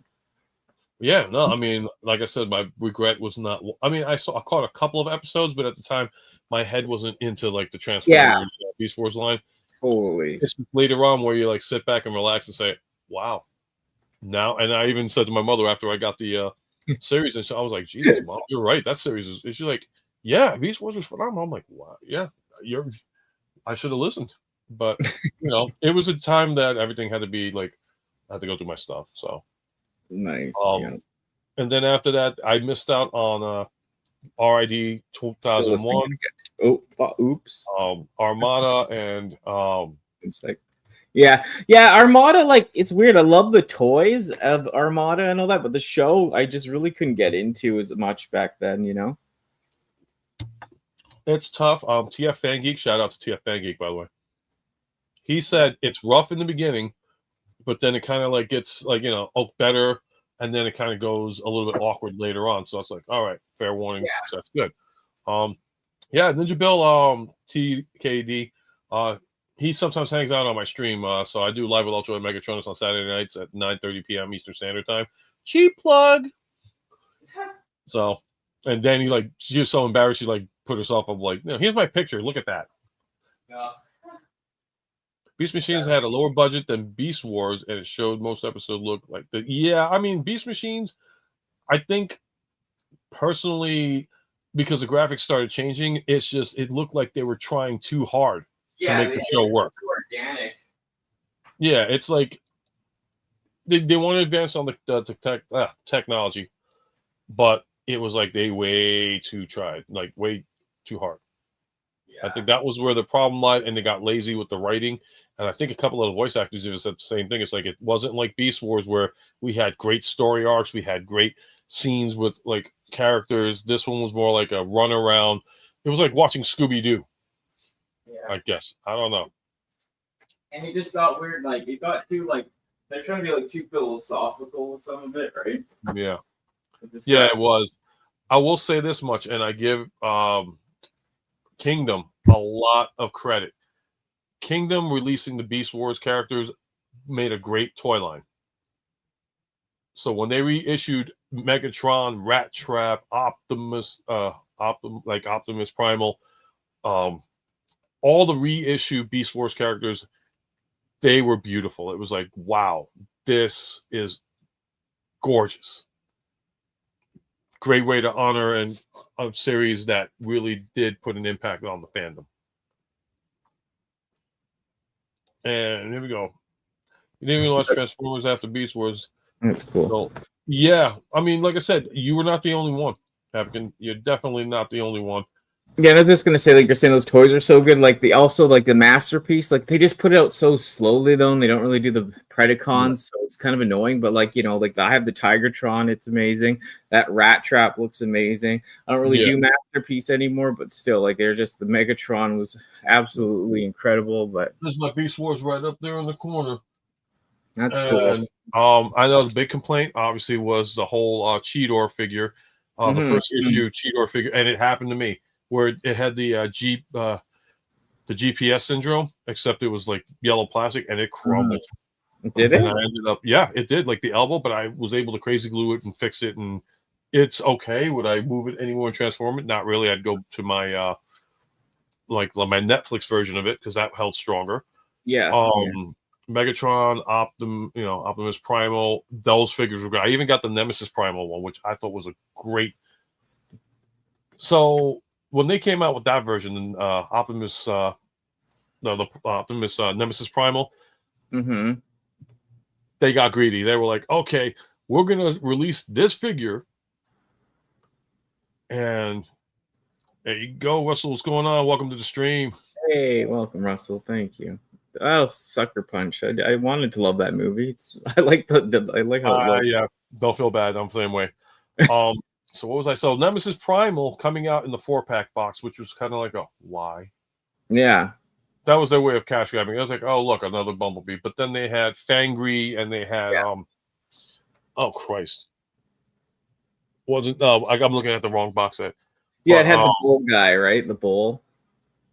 No, it wasn't horrible either. It was actually was it? Yeah, the newest one with a Nemesis Prime from Animated. That's horrible. Yeah. Yeah, no, I don't see what the box is, but I ended up giving Fangry to Tia Fangeek because I didn't have really an attachment to those headmasters or the target masters. So, and he was like, man, I wanted to get that, and he was telling me a story, and he didn't know I had it at the time, so he was like saying that he was going to buy it online for like almost $100. Oh my god! And I'm like, you want him that bad that you're going to pay $100 for him? And he's like, well, I got no other choice. I was like, no, now you do have a choice because you could not buy that Happy Birthday, sent it out to him, and now he's got 3 of the, I want to say 4 headmasters for that series, or target masters for that series. And I felt so happy when I gave him that Fangry because, like I said, I didn't really have an attachment to it, so it's kind of like a, whatever, I'm not really, I'll display you. I'm not really going to give a rat's ass about you. But to somebody that appreciates that series and to somebody that loves that, mold. I mean, it's not the greatest mold on the planet, obviously. No. The original toy is great. That, of his stature in regards to like collecting and having the knowledge behind it, I was like, you know what?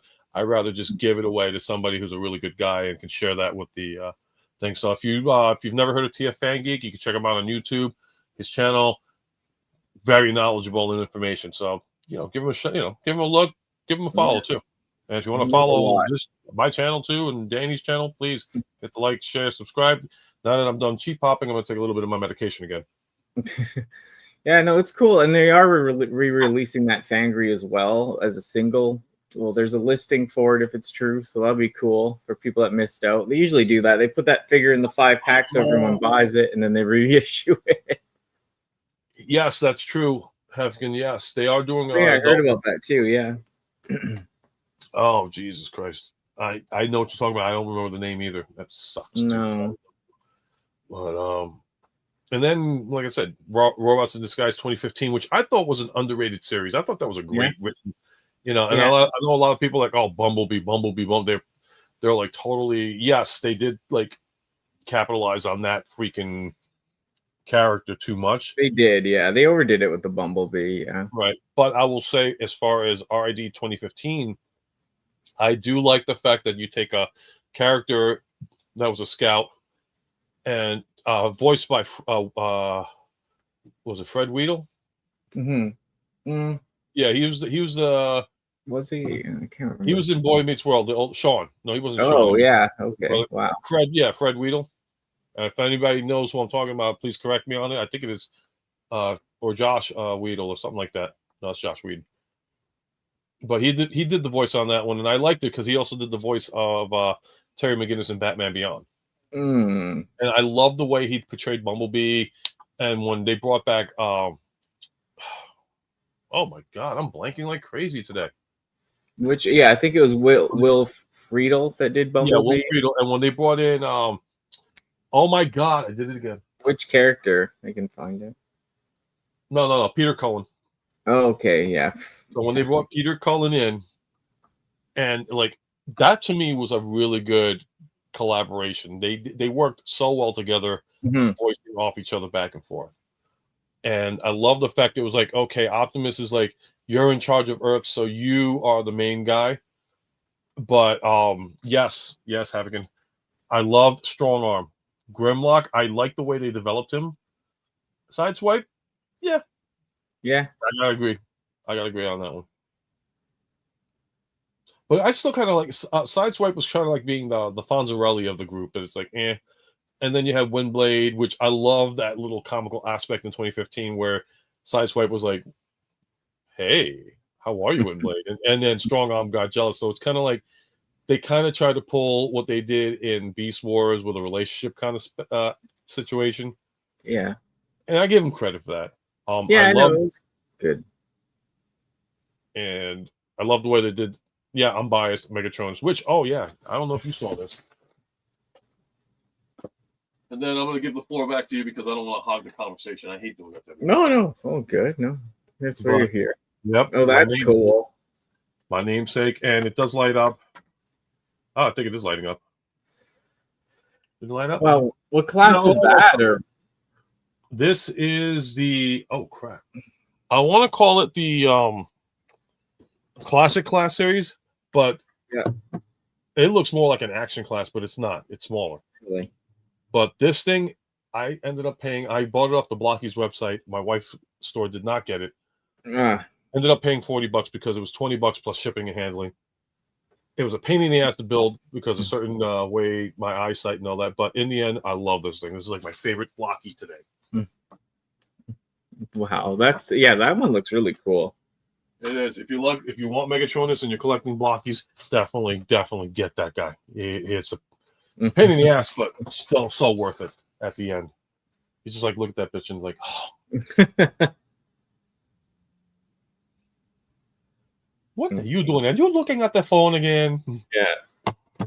Bart was texting me. Hey, Bart, what's going on? Hope you're doing good. He's cleaning up. But that figure, like, it looks really good, that Blocky. And then didn't you use that to do your thumbnails or something? Like, part of it? Or is that no, actually, I took the picture of that figure that was on the box, and I was like, well, I already got it posing, so. But now I can actually utilize that one, and I'll just take pictures of it and use it for like thumbnails and my inserts for my intros and all that stuff. Yeah, that's cool. Oh, here we go. I've been saying Mm. Bay is set to come back for the next movie. I hope they finally. So the supposed rumor will be it's going to be they got to finish off what Unicron did. Hmm. Rise of the Beast, I thought was a good movie, not the greatest movie, but I thought it was a good movie. I liked the design layouts of the Beast Wars characters. Yeah, I really liked Scourge too. Like I liked it was cool to have a bad guy with some personality, you know, and he actually talked. I think they did a Yeah. good job with him. I really liked him.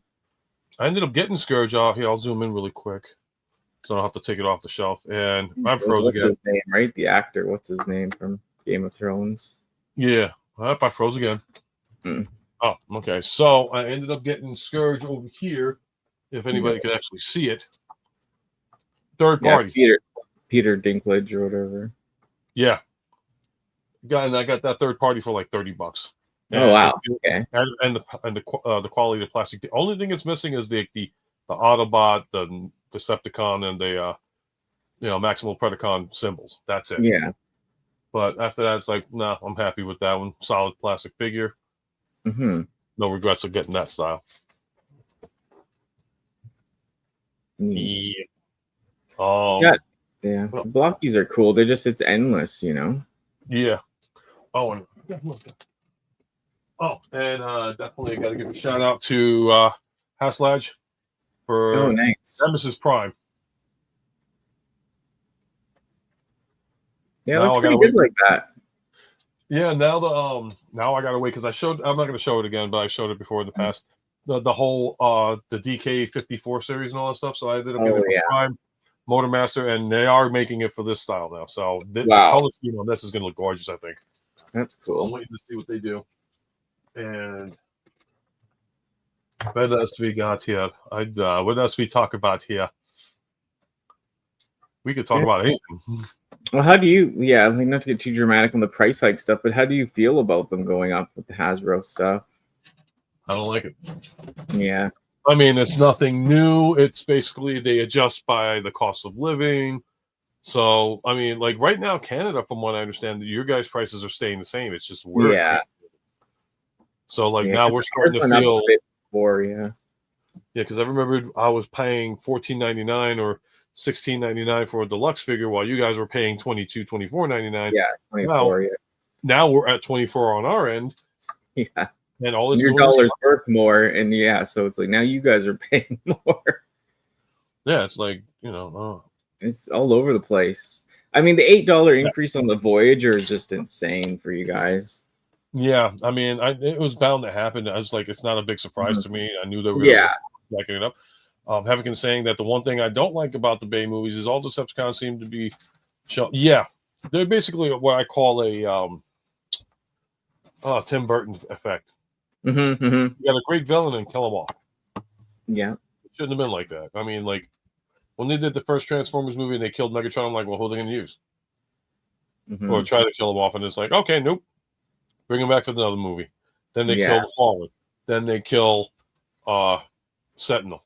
I'm like, my God. And then they kill Megatron to make him Galvatron, and then bring him back to Megatron, which made no damn sense. No, I know. I mean, it's all weird. I mean, the good part was that they brought back Frank Welker to play Galvatron, and then they used him for the last night for Megatron, which was like, thank you, finally, Peter Cullen and Frank Welker working together again. The chemistry was great. But after that, I'm like, they should never, no disrespect to Hugo Weaving, but no, they should never have gotten him. They should have hired Frank Welker unless they felt, oh my God, he's really expensive.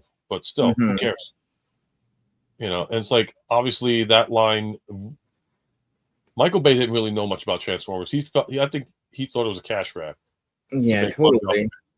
I mean, I'm sorry, but this is the thing. And if you watch the interviews, they'll tell you, if the guy who originally played the voice of Optimus Prime comes on and he's doing a reading with you and does the reading for Ironhide as well as Optimus, it's like, well, he makes a good Ironhide. Dude, he was Ironhide. He was also Optimus. Do you not read your fucking homework? Did you not grow up watching the series? I'm like, you got to be kidding me. No wonder why your movies were not as good as they should have been, because you didn't do your research. You didn't know. because they were looking for somebody else to play Optimus Prime, and then it's like, oh well, okay, we'll take this Peter Cullen guy.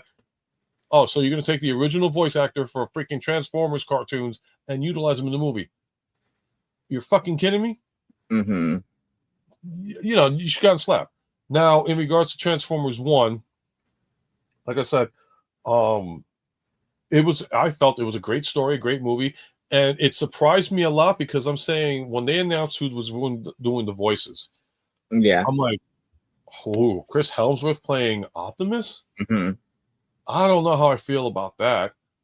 And then I forgot the guy's name, but he was in also in the Godzilla movies, the current Godzilla movies. He plays Megatron. Mm. Scarlett Johansson playing Alita 1. Yeah.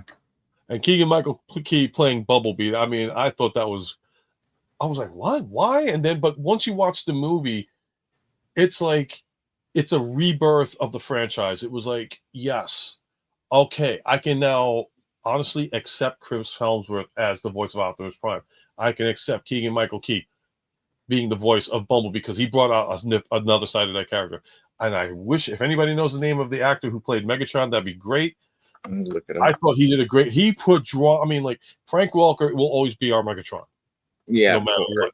Yeah. But the actor that voiced him in the new movie, he brought out such a passion in Megatron that has never been really seen.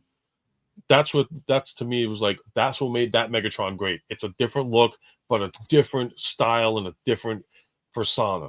And he brought out such a freaking flavor to Megatron. I was like, yes, I accept. I think it's Brian Tree Henry. Yes, I think so too. And I accepted him. I was like, yes, you know what? You guys are now the new voices of the Transformers. Basically, it comes down to like it was with Gary Chalk and all the others when they did Beast Wars. It's like, okay, we got a new Optimus. This is a new series. This is a new cast. And I think in the end, we all agree that they did an actual really good job. Even freaking Steve Buscemi, who played Starscream. I'm like, and I thought about it first. I'm like, wow. Great for Starscream. I was like, man, Chris Latta would be proud. Yeah, he did good. He did good. The thing is, though, I like the movie to a point. Like I loved all the, they had a lot of Easter eggs. The people did their research. A lot of the story was enjoyable for me. I just like the thing is, like, I'm not the biggest on Megatron and Optimus being like, friends at the beginning. I kind of like Megatron just being evil, like boring evil. I know it's kind of weird. Well, they did say in the beginning, like certain lore that they were friends. Like, there is. The IDW or whatever it was. They had that like IDW, and then the American versions like with 2000 like yeah, it's a different take. It's fine. I'm not like super fit, but I'm just saying I just like Megatron, like kind of just born evil or made from evil in a way, but it's all good. Like they did still a good job. It's fine. Yeah, Transformers Prime, perfect example. That was when they were best friends, and then it's like he turned. But definitely when it came to Transformers 1, I liked the way Megatron did transition to becoming, and it's like it wasn't like he transitioned into evil. It was like he became the way he did because it was betrayal. It was like I got hurt because the person I looked up to the most basically said, "Screw you! I used you. You're nothing to me but a piece of tool that I can manipulate." And that to me grew. And then when he was like, when Optimus was like, dude, we can't be like this. It's like, wait a minute, this son of a bitch betrayed me, and you're siding with him. And he was like, you know what? I'm tired of being the one rescuing you. And the transition, I thought that was really excellent writing on their part and justified why Megatron became the way he did. Wasn't being evil. He just took a different route and saying, you know what? I'm going to save Cybertron like this. Prime is like, I'm going to save Cybertron like this. Totally. Yeah, like I said. I prefer the other, but like, it's still good. Like I said, it was still a better take, and it did get me. Like I said, I wasn't too sure about it when I saw it. I did enjoy it to a point. So yeah, I mean, like when I saw it in the theaters, Jimmy G actually happened to see it with Darth Ravage. And, no way. Yeah, it's the same day. Like I went out, I saw it in the theater. They saw it in the theater. I guess they were hanging out together, and then we ended up doing a live stream saying, we were doing all that stuff. So it was a good feeling Transformers movie. It was like, yes, you're bringing back a franchise in a new style, a new way. And now it's like you caught the lightning in the bottle and you're going to throw the bottle into the ocean and say, well, nice knowing you. I hope they wake up and realize they had something going with this, and I hope they will reconsider doing Transformers animated again. Don't let Hasbro manipulate the situation. Just like, guys, listen to the fans. You gave us the golden goose. Don't pluck the feathers and throw it out. Please reconsider doing that movie. I think you will not be disappointed, and get the writers that did that movie back. I think it'll be, that would be the reason you're making your money back, because the toy line itself was kind of Yeah. but I bought it because it's like, I love the movie that much. I ended up buying the figures. I mean, my favorite one, Prime, for Studio Series, the mainline one, Megatron looks okay, but if you want to make them look better, you got to get the DK set. Elita one came out good. Bumblebee came out good. Starscream, I think, is my favorite one. That looks good. That's cool. That would be that. But like I said, Hasbro, please reconsider for the fan base. A lot of us love that movie. It was a great, fresh look. It starts the franchise, and you will get new generations to get that, feel that we felt back in the 80s. All we ask is that you do it. Wow. Another heartfelt moment with Ultra Megatronus. Next week, flowers and how they grow in the field. Wow. What else would we do? Like, what other things we could talk about? We could talk about let's see. Did you see the trailer for the new Mandalorian Grogu movie? If you like, I thought it looked pretty bad. Well, I mean, it just looked like the show. Actually, just looked like another episode from the show. I agree. I think, truthfully, they should have just kept it on Disney Plus. Yeah, totally. At that point, I thought, like, because I was, when they said movie, I was expecting like the show, but amped up like to another level, and I was actually kind of excited. And then when I saw it, I was like, if I saw it on this TV, I would have been probably fine with it. But like movie, they had the CG just didn't look as good. And there you go, Grogu. And I love Mando and Pascal. I love Pascal. So, but did you see? And did you see the new Predator movie? No, not yet. I'm waiting for it. I just downloaded like every other Predator movie that's out there currently because it was on sale for like $5 on Fandango.com. Or Fandango. Wow. Well, let me reread this like that. I do wonder if Hasbro maybe made it so the movie was going to fail.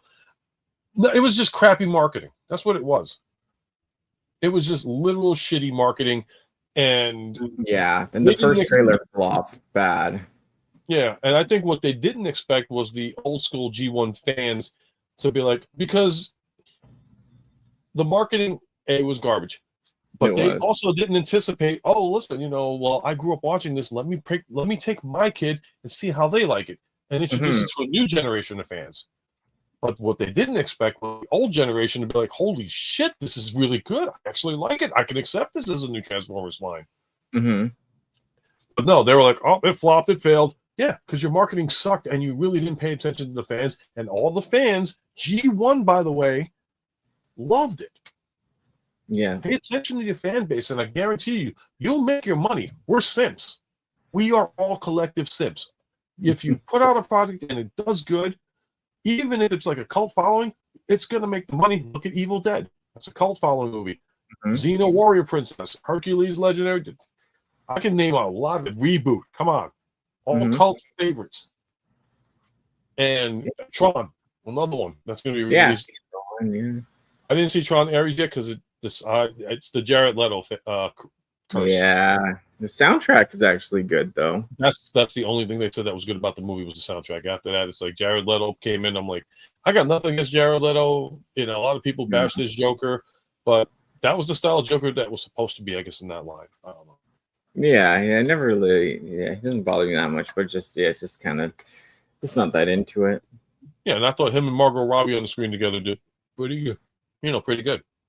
Yeah, I thought they collabed really well. So, and let's see. So, Star Wars Mandalorian. Okay, and then there's talks of the new Avengers Doomsday movie, which so much speculation on who's going to be in it and what they want to do. Supposedly, it is confirmed that Tobey Maguire is going to be in it. Oh, wow. That would be great. Supposedly, all the original X-Men characters from back in the movie days. So you're talking the final appearance of Patrick Stewart. Sorry, Patrick Stewart. I'm going to give him the respect he deserves. as playing Professor Xavier. Mhm. Halle Berry's supposedly coming back. They're Oh, bringing wow. back. Oh crap! Who played Cyclops? Can't remember his name, but It's sad too because I've known him in a couple of movies too. But you got Famke Janssen supposedly coming back as Phoenix. Anna Paquin coming back as Rogue, supposedly. And then of course Sir Ian McKellen playing Magneto one more time. oh wow. It's gonna be. This is the movie because the last couple of movies tanked. This is gonna be like the next Avengers, like the last Avengers movie, where it's like, okay, bring them all in. Yeah, and of course with Robert Downey Jr. And Doug, I'm Doom. interested. I'm sorry, I cut you off. My apologies. No, just Doom. It's Doom's cool character. No, it's not the exact normal Doomer. We don't know exactly everything yet, obviously, but still, it's exciting to see. They said that first trailer isn't going to be just a trailer too. I heard it's not going to be like a teaser. It's going to be like a full blown trailer. You're going to see Doom use his powers, and it's supposed to be amped up. So I mean, they're kind of showing their hand, but still, it'd be cool to see. I'm excited. Right, exactly. I mean, like Robert Downey Jr. playing Doom, but it's gonna link up to Tony Stark in a way. There's a story behind it. I fell out of the comics a long time back, so I get word of mouth from people that still read the comics and all this. But it is gonna link Tony Stark to Doom somehow. Yeah, it is. Yeah, I heard which that. Which is good. It's like, explain it to me and I'll be happy with it. I mean, I've enjoyed the Avengers series. Even I want to like a Marvel movie again. So. Yeah, I mean, the last Marvel movie I thought that did really phenomenal was Spider-Man's No Way Home. Yeah, that was good. It was fun in the theater. Yeah, I just wished, I wish they were in the same universe because I did like the Venom series. Okay, yeah. I was disappointed with the second one. So funny fact, when I was growing up, and this is before like the MCU was actually doing these movies. And like, as fans of the comic book, we were all talking about, okay, like what people would you like to see playing, characters? So like, say Glenn Danzig, we wanted to see him as Wolverine. Sir Anthony Hopkins, I thought would have made a good Professor X, but I was still happy with Patrick Stewart being Professor X. But the one character which everybody agreed on, they said if we wanted to see a Carnage character live action of Carnage, Woody Harrelson. And the reason why was because of the movie Natural Born Killers. So when they announced the second movie, or when they did the first movie of Venom, and then they showed the end scene with Cletus Cassidy, and it was freaking Woody Harrelson, I geeked so hard. I was like, fucking A, who heard me?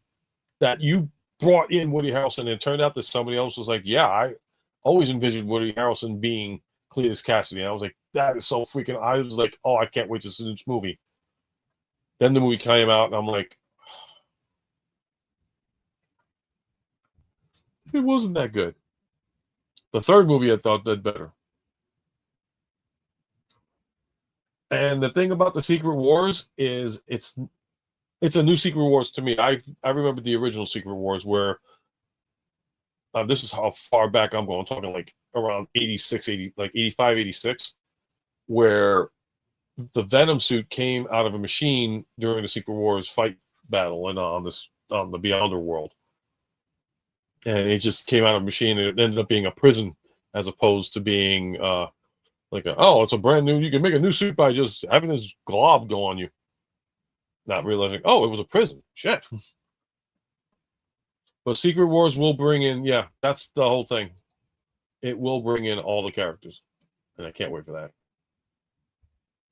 God, Danny, say something. God, Danny. Damn it, I keep doing that. I don't know why, because I was drinking. But yeah, I know. Oh, you only had one beer. Second one now. Oh, you're on your second too? If you got a beer, drink it up. If you don't have a beer and you got something non-alcoholic, drink it up. But yeah, I'm excited for, like I said, the Doom one. Hopefully it'll be good, right? Mm-hmm. Oh, here's another one. How do you feel about the new Superman movie? It was weird. I like the Fantastic Four movie more for some reason, but probably because Pedro. I love Pedro so much. But yeah, the Superman I didn't mind, but he just didn't seem like Superman to me, that actor. But it was okay. Like, yeah, I mean, it was weird. Yeah, it was kind of like what they All right, so when they did the original Christopher Reeve Superman, Richard Donner directed, it was supposed to be a serious movie. The Salkind brothers wanted to be comical and campy. Mm-hmm. They got their wish. The original actors that played, like, Gene Hackman, Marlon Brando, they were like, screw you, you're messing up the vision. We're not coming back. Yeah, Margot yeah. Kidder fought and said the same thing, and they screwed her out of Superman 3. That's why they brought her back in Superman 4. And Gene Hackman did it as a favor to Christopher Reeve. Then you have the Man of Steel movie, which was more, like I said, towards like a Richard Donner style kind of movie. It was serious. Mhm. This movie, I get where they're going. It was the New 52 movie, and I like Luthor. I like the fact he was sadistic, but at the same time, it was kind of like hokey. Yeah, yeah. And then, Crypto, was he useful in the movie? Honestly, I think he was useless, but it was supposed to link up to like the Supergirl Woman of Tomorrow, which I think the actress is going to do a good job. Superman itself, the movie, it was decent. Guy Gardner being played by Nathan Fillion. He did a good job. I will say that one. Hawkgirl being in it, I like the attitude. Mr. Terrific, it was all right. Yeah. Did you like the Fantastic Four movie though? I did, surprisingly, because after that debacle with the second reincarnation, like the first Fantastic Four movie with Jessica Alba in it and Chris Evans, I liked the first one. The second one was kind of like with the Silver Surfer. Yeah, the Silver Surfer part was cool though. I liked it. Yeah, definitely. And then I love the fact that they brought back Chris Evans and Deadpool Wolverine playing that, because everybody's like, even my wife was like, wait a minute, why is Captain America's here? And I didn't say a word until Deadpool was like, okay, he's gonna say Avengers, and he's like, flame on. And my wife was like, oh shit, that's right, he was the Torch before he was Captain America. I'm like, yep. Yeah, it's so funny. Then they did the new version of Fantastic Four with Michael B. Jordan playing that one. Johnny Storm. Nothing against Black Johnny Storm and all that stuff. I mean, they explained it's like, oh, he was adopted, blah blah blah, whatever. But that wasn't the role for him. He was better as Killmonger. I thought he was great as Killmonger. So now that they released this version of the Fantastic Four, I actually watched it. And I didn't fall asleep on it. I enjoyed it. It was, I thought, a great movie.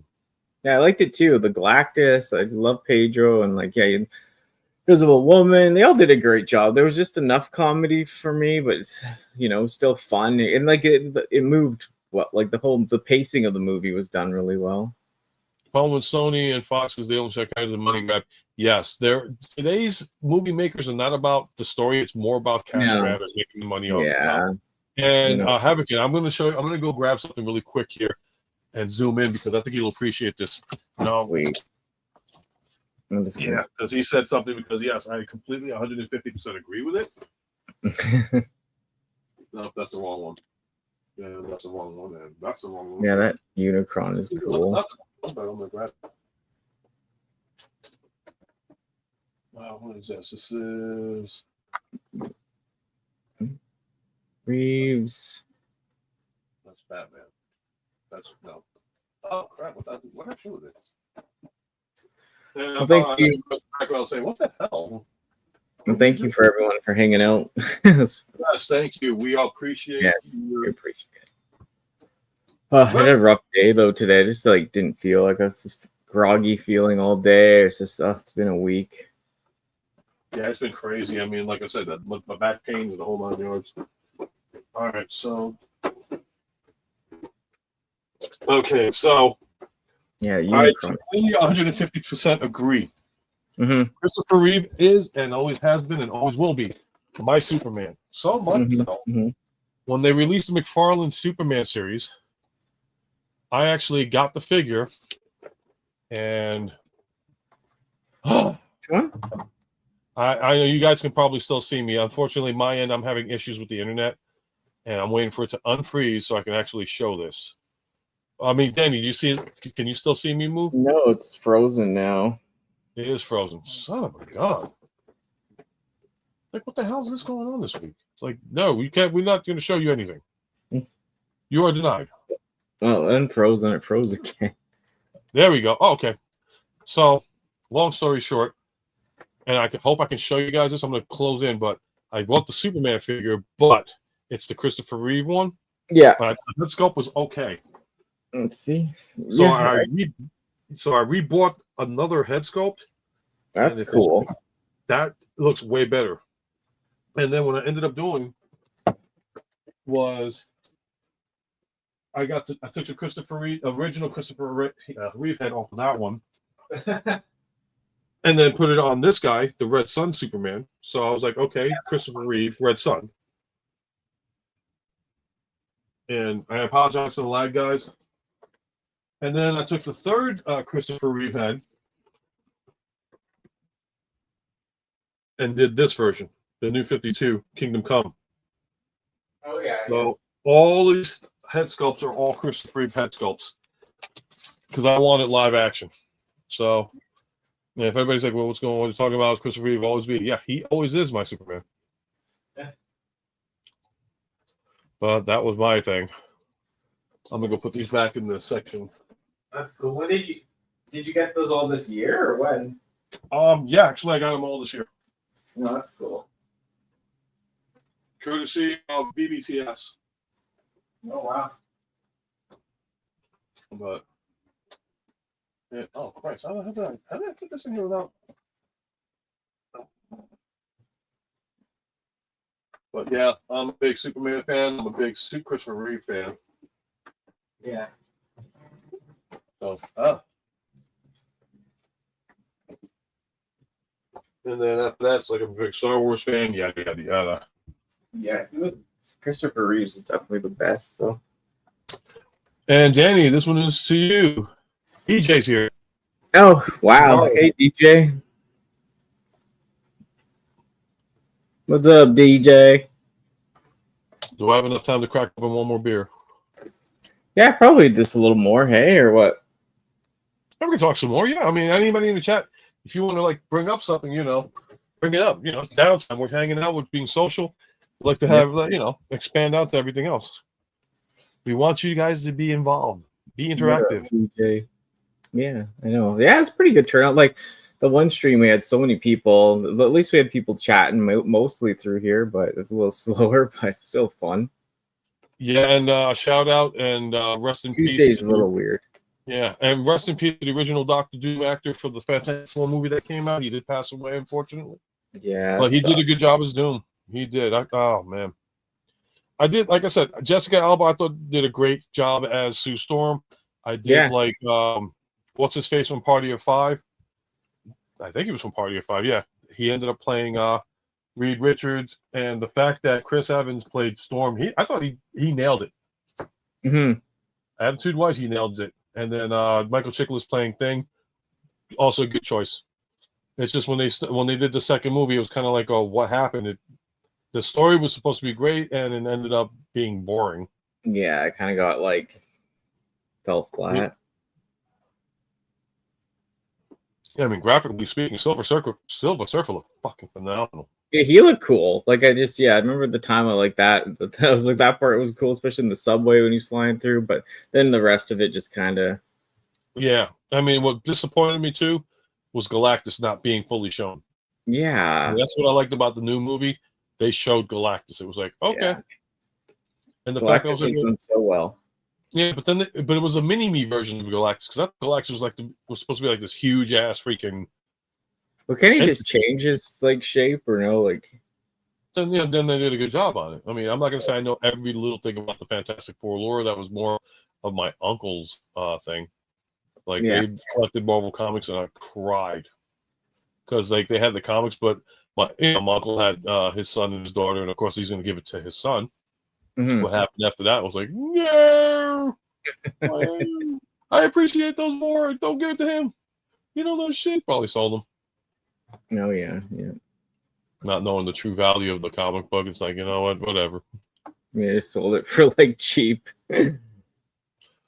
Yeah, I mean, they weren't in mint condition, but he had certain issues where it was like, holy shit, the reveal of Norman Osborn being the Green Goblin, and he just had a lot, and the death of Gwen Stacy, and the death of Captain Stacy. I'm like, oh my god, they had like he had no idea how much they were worth, even if they were as like impacted as what if they were in condition. Yeah, I'm like, I just want to be so sad about that one. My God, what else can we talk about here? Stranger Things, whatever.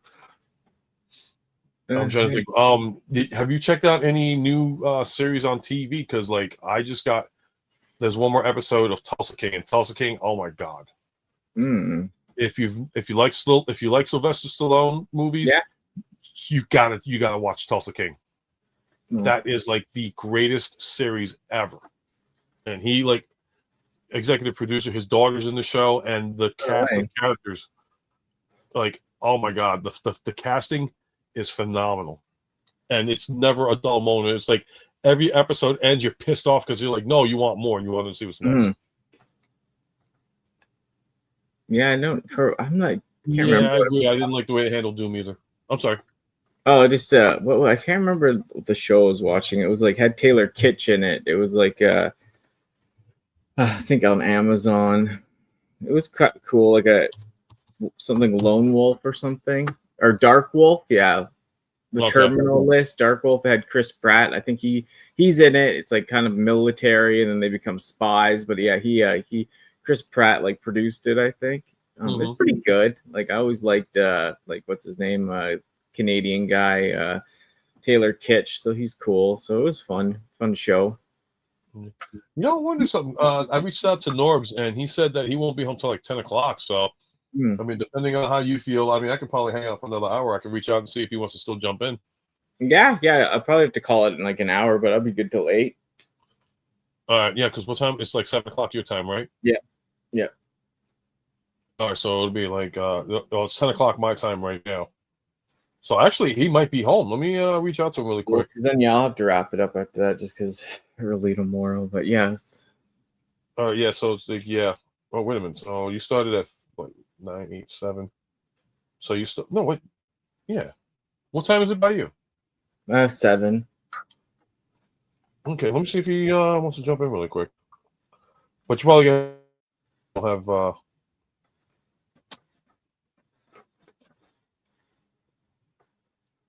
Dead air. Don't leave us. We're trying to get one more person to come in, guys. Yeah, like I said, this part of the stream, like the beginning's like, formal, and we're just chilling anyways. So yeah, just concentrate on the bra strap right now. That's more exciting to me. Oh my God, no. Oh, did you expect me to be clean, wholesome, and cool? No.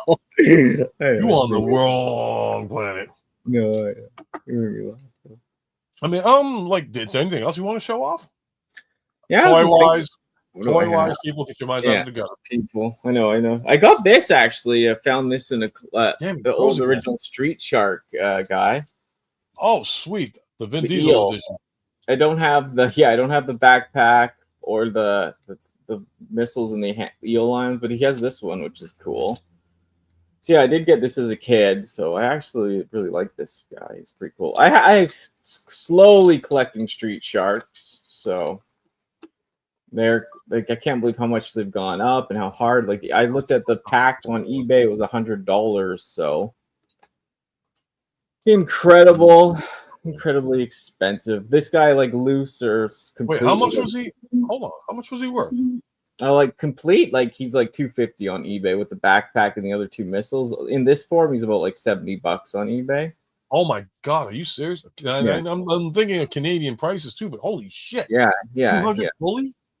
Yeah. He's like in like complete, like in box, he was like 3 something. So, my God, mental. Have they lost their freaking minds here? Yeah, and I opened this Emma Frost. Nice. New Marvel Legend. She's cool. And the face sculpt, you can't really see it on here, but it's actually done pretty well. That is actually pretty. That's a nice Emma Frost. I'll give credit. My thing would be, I wish it was metallic. Like metallic, that'd be cool. I mean, it fits it because of the fact it's all in white and everything else. But and I got this Supersonico on the, on the boobs. Yes, we have to expose anime characters with breast assistants. There you go. Supersonico. My God. I can try and see what else I got. Oh wait, I was supposed to do Venom here, so Yeah, and yeah, old class. Venom. Oh yeah, yeah. Open the Venom. Yeah, Or Venom. I mean, no, it's Venom. Venom. No, I didn't like that song. Yeah, I know. I like I love Eminem, but that was one song. Eminem's like, I don't give a fuck if you don't like it. Fuck you. Well, I didn't buy the it. album. Don't worry about it. I mean, Venom. Yeah, I love Eminem to death, but yeah, that's a cheesy song. But he does a lot of like cheesy stuff like that. So no, I think he does a lot of stuff from the heart, and he does. But some of those ones that are for movies, they can be a little.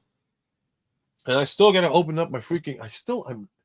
I got to make the room for it. And I got to find the weekend to do it. I got to still open Superion up. I got everything. It's like I got all my combiners, but the only one that I have actually displayed is Menasor.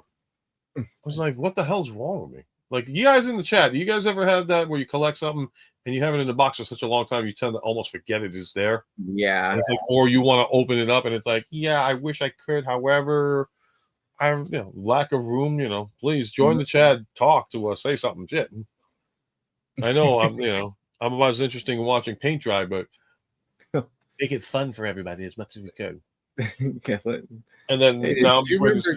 Do you remember Gumby and Pokey? Oh my god! You know what's so a segue.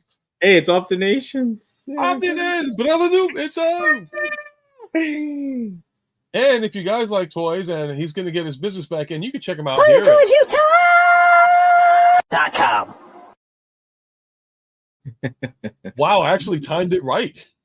That was great. But I'm Gumby, damn it. Oh yeah, so back to the segue I was telling you about. So I was watching Eddie Murphy, the documentary on Netflix. Oh yeah, that looks cool. And he did the SNL Gumby, and I was like, that's why when you popped that up, I was like, oh my god, I just saw Eddie Murphy doing that guy.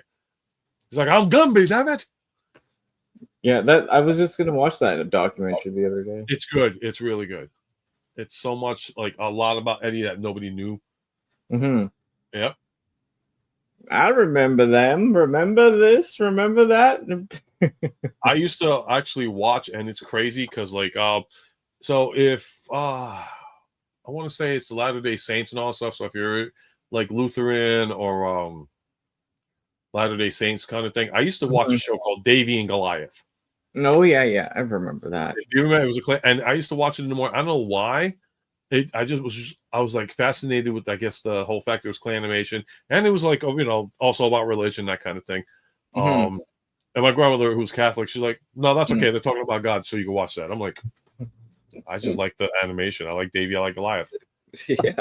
And then it's like, okay, Gumby too. It's like, I never really grew up on Gumby too much. I thought it was kind of like weird. Yeah, it is weird. But yeah, do you remember Pengu? Pengu? No, actually, I don't. Oh wow, it was like that penguin. It's like clay animation show, and they don't really. It's a made up language, but yeah, it's weird. No, I never saw it in New York. I never saw the. Wow, that's crazy. It's like, so my first anime that I truly saw, and I wish I knew the name of it, but it was on a Spanish channel on Channel 47 back years ago. Mm-hmm. It was like a little boy, and there was a string puppet that hung in a tree. No, weird. I wish I could remember. I can't remember the name worth a squat. If anybody else knows about it, that's great. But after that, then there was Guy King, the Shogun Warriors. Yeah, for you guys, yeah. Yep. The Shogun Warriors. That was the next one that I saw. And then, of course, Battle of Little Planets with Casey Kasem voicing Mark from G-Force. It was always great to watch these things. Let's get my aunt worked at a mom and pop's toy store, and she got the transfer discount for mom. There you go. No shame in getting them cheaper. No shame. My wife, I don't know if you guys know, you never had a KB Toys in Canada, did you? No, not in Canada. We had like Toys and Wheels, but that might be the equivalent of like kind of. It was at the time. Different companies, but it's kind of the same thing. Yeah. Yeah. So like in the States, like you guys had Toys R Us, we had Toys R Us. They're trying to make a comeback, but it's not going to happen really. I don't think. They're trying to see. Oh, maybe we can bring it back, but the problem with today's society is everybody's more about technology than they are about toys. Yeah. And in fact, I saw the trailer for Toy Story 5, and it's like I kind of knew what was going on before they showed the trailer, and they said it's about the like it comes down to this. It's like this is the new toy versus playing physical Yeah, dolls. Like, imagination and a doll or a figure. Yeah. and it's true. I mean, today's society, it's more about the online just to get on the tablet and be like, oh, I can play like this. It's like, no, toys Mhm. are toys are there because you can't get that physical feel of a transformer or of an action figure like Star Wars, or you know, it's okay. Mama, what's with the shock face? I gotta put this up. What did I do? Did I say something wrong? I thought I was clean on this one. I was like, if I said something perverted, please let me know. I didn't mean to. But yeah, I'd agree. It's like I like, I was driving down the street and I saw those kids playing with sticks like a couple years ago, and I was freaked out. I was like, kids still do that? Kick the can. Oh, kick the can is like way before my generation. Tag, freeze tag. Well, dodgeball back in my day consisted of you throw the ball and it was every person for themselves. And Yeah. like boy, girl, no matter what, if you got tagged by the dodgeball, you got hit. Yeah. Not this tag, this like 6-on-6. You run up to a line and throw it at somebody. No. You had an entire playground. Yeah. You had one ball, and you're aiming for the first son of a bitch you could catch. And if they caught it, then it's like, okay, you're out. And then Yep. until they got hit with the ball, then it's like you're out for a while. Yeah. We had that. And that's what I think that's a lot of things that like I think we should talk about that too, is the whole comparing growing up back in the 20th century than as opposed to growing up in the 21st century. We had so much more fun. Yeah. Else. I mean, like the whole we drank from a garden hose. That's not a lie. That's a damn truth. But I lived in New York City, so we drank out of the fire hydrant. And that was the greatest water of all time. It's like, how do you drink from that? Well, first of all, very carefully, because when you got that much pressure coming out of a fire hydrant at like 100 miles per hour, you gotta make sure you still have lips on your mouth. Yeah. Take your face off. It was like shit. But yeah, I know. Like I used to have storylines for my toys that went on for months or years or weeks. Like I had in-depth stories on my own. Like I'd play for hours and hours. Friends would come over, we'd pick up on the same storyline we played before, and it was just like it was just more in depth, really creative. Yeah. I mean, as an only child, I actually grew up, and I grew up in the era of wrestling and Star Wars and all that stuff, and I ended up using my Star Wars figures as wrestlers. It was like, okay, Darth Vader versus Luke Skywalker, doing the moves and all that stuff. It was fun. Oh yeah, we did that too, man. We played wrestling. I remember we were smashing my sister through like shuffleboards, and yeah, it was like my friend went through a wall. My stepdad was so angry, like my mom was freaking out. Yeah, so Megatron says, and welcome Megatron to the stream. This is like teachers would beat us with wooden paddles. You're lucky. I didn't get the wooden paddle. I got the fist. The knuckle. Come on. I got the literal 5-knuckle shuffle deal. If you misbehaved, you got the 5-knuckle. Wham! And I had Hispanic teachers, so believe me, it was like free reign. Oh my god! If you like talking to Optination and all that stuff, he grew up in an era of like peace, love, and happiness versus me growing up in freaking survival of the fittest. Wow. It was it's like nuns were vicious, but I've heard stories from people that went to Catholic schools like nuns were vicious. Versus me, it's like nope, I had Hispanic teachers and that sucked. As a kid, I got Soundwave with Buzzsaw. I also had Ravage and his weapons, but he was nowhere to unbox. So I think someone was trying to steal him, put him in it. Yeah. Wow. I was born in 1972, so believe me, I grew up in that era. Yeah. I'm 20th century. It's like when kids say like you were born in the 1900s. Yes, I was born in the 1900s.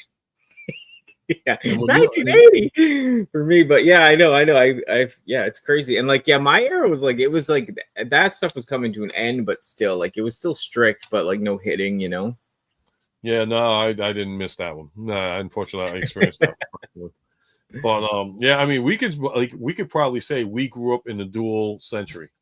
Mm-hmm. We did, yeah. It was 20th, 21st century. So like anybody born now in the 2000s and all that stuff, like my kids in 2004, they're not gonna make it to freaking second No, century. God, no. Yeah, we lived. Yeah, I definitely lived through the like 2 centuries, and then you know, I liked coming from that time where Yep. technology was like more of like you know a luxury or a tool. You had more respect for it. It wasn't just pick up and go on anything. You know, like me and my friends, we'd game. Like even when we had some online stuff, we'd game, but we'd put it down on our own and choose to go outside and play, and then come back and game. So you know, we were just like more. I was just more well rounded. You know, we just wanted to you know, play with figures, games, and imagination, you know? Hell, online gaming for me was going to an arcade and putting a quarter on the machine saying I'm next. And you had to wait until you got up. And that was the crazy thing too. It's like you put your quarter on it and nobody touched it. Like you had a row of quarters and you had like a line of people, and you could have had that one asshole bully be like, I'm taking your quarter. No, everybody respected, because even the Wow. bullies were like, no, dude, I want to play you and see how good you are. Wow. And it was like a cool, it was one of those eras where it was like we fended for ourselves and we just went out and did it. Today's generation will never truly appreciate the era of MTV, the era of animation, how like Japanese animation, because it wasn't even called anime, it was called Japanimation. Yeah. That's what I used to call it back in the day, and that's what a lot of people used to call it back in the day. Yeah. You know, Dragon Ball Z, and you had and at the time it wasn't even Dragon Ball Z. Dragon Ball Z didn't really become popular to the States until like the 90s. You had like Mobile Suit Gundam, you had Macross. Dragon Ball, Sailor Moon. No, Dragon Ball really didn't kick off till the 90s. Yeah, yeah, that's when I saw it. My screen froze. But, hey, what's up? Yeah. Always love seeing DFS in the freaking chat. Yeah, but yeah, I mean, like in the time of the 80s and 90s, you had these were the top animes in New York at the time. You had Transformers, because it was animation style. Battle of the Planets. Oh Christ! I just had Sailor Moon. Yeah, another one too. Macross, Mobile Suit Gundam. Speed Racer was on for me. Speed Racer. Now, Speed Racer. So here's the crazy thing: all the animes that were super popular now, Dragon Ball, Speed Racer, didn't really come out until like the late 90s, early 2000s. And that was all on Cartoon Network with Toonami. So that's what made it popular in the United States. But yeah, we got it early in Canada. We got it early here. Yeah, true anime fans would know it. Voltron, yes. For me not to mention that is a shame. And I got Voltron in the background right there. But Voltron was another one. Like everybody's like, oh, what about the Power Rangers? What about them? That was the 90s, and that wasn't really animation. Yeah. What else did we have? Gigantor, I want to say. We really didn't have Mega Man. Mega Man was more Capcom was our introduction to the anime series of games. It wasn't Japanese, but it was great. Yeah. Yeah, I loved Inspector Gadget. For sure.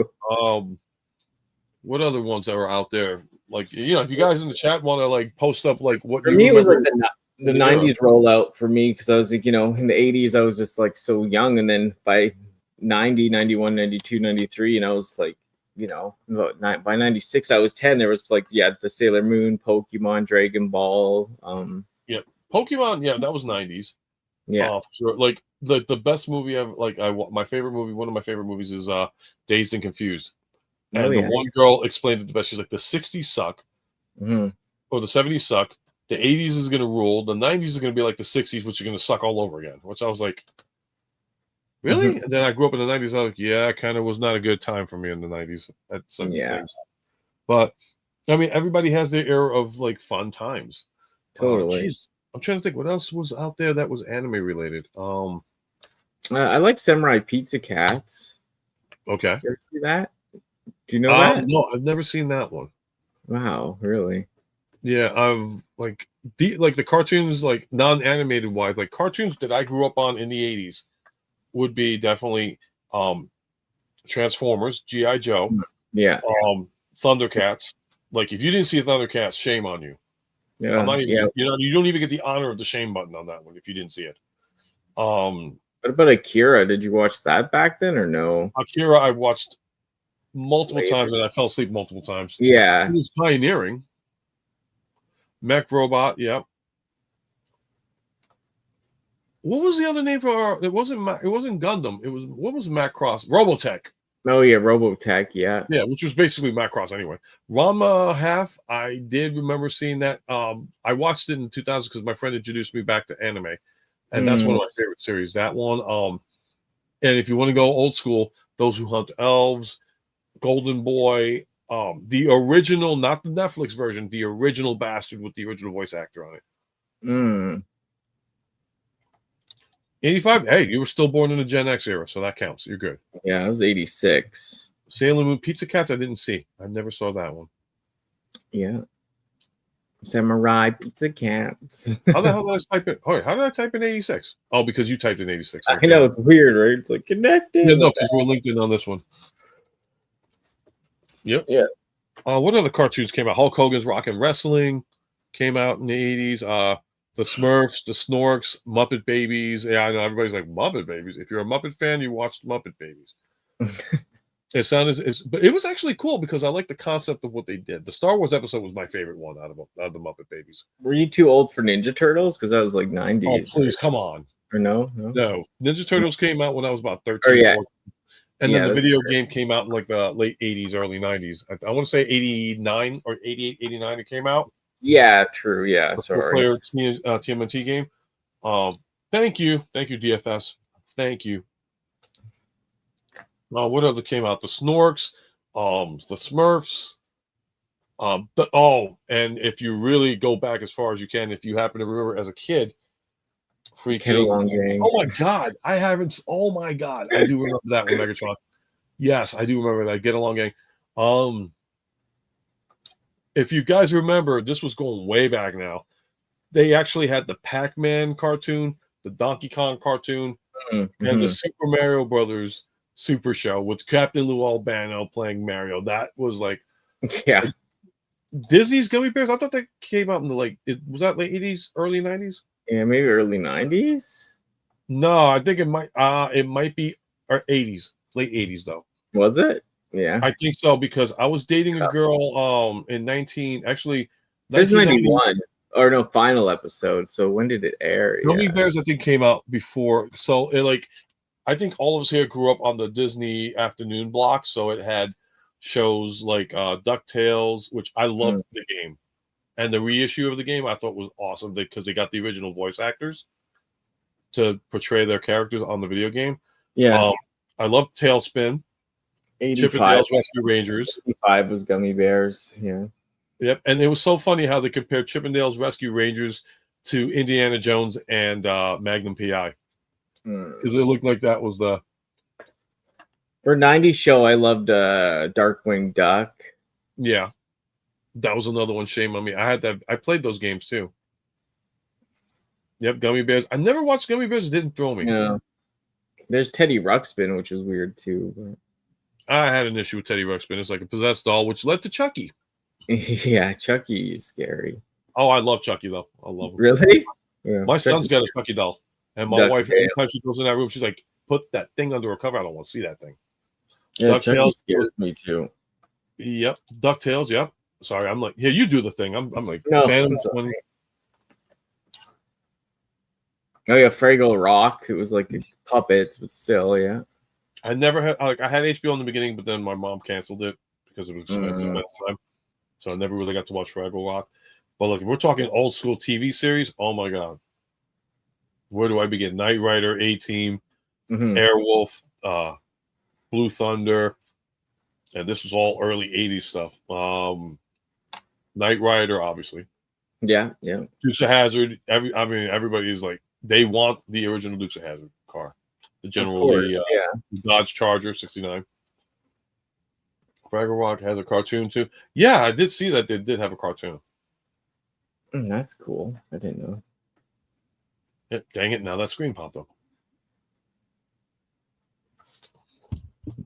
I mean, what other favorite shows like series? Like you had the Love Boat, Happy Days, Laverne and Shirley, Three's Company with John Ritter. Oh my God! Like today, Simon and Simon. If you want to talk about if you want to talk about shows that would be canceled in today's era, yeah. Oh, let me give you a couple of names that you would probably remember, especially if you were born in the 70s. Let's start off with my all-time favorite show, All in the Family. Archie Bunker. Yeah, Archie Even Bunker. if- That would not fly these days. So if Misfits of Science, that was a great show. Yes. Yeah, Archie Bunker. Oh my god. If you're a Gen X or like a later Gen X or a millennial and you've Yeah. never watched Archie Bunker, you need to watch All in the Family. That's the original name of the show, All in the Family. Mhm. And it was so successful, it spawned off, I think, 3 or 4 spin-offs. You had The Jeffersons, which is another recommendation. Yeah, we're still on, Raz. Yes, we are still on. Yep. We're talking classic TV shows of our eras. So All in the Family, which led to The Jeffersons, which led to Maude, which led to Archie Bunker's Place, which led to Gloria. So that's 5. What's going on, Input? How you doing, man? Hey everyone. So you're Yeah. talking about 5. I think that would make. No, I take that back.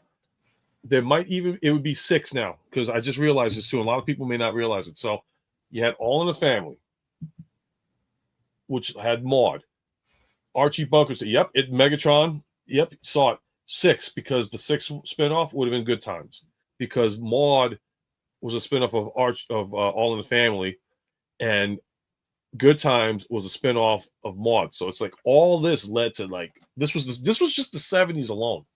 All these TV shows that popped up, it was like, oh my god! And you want to talk about cancel culture?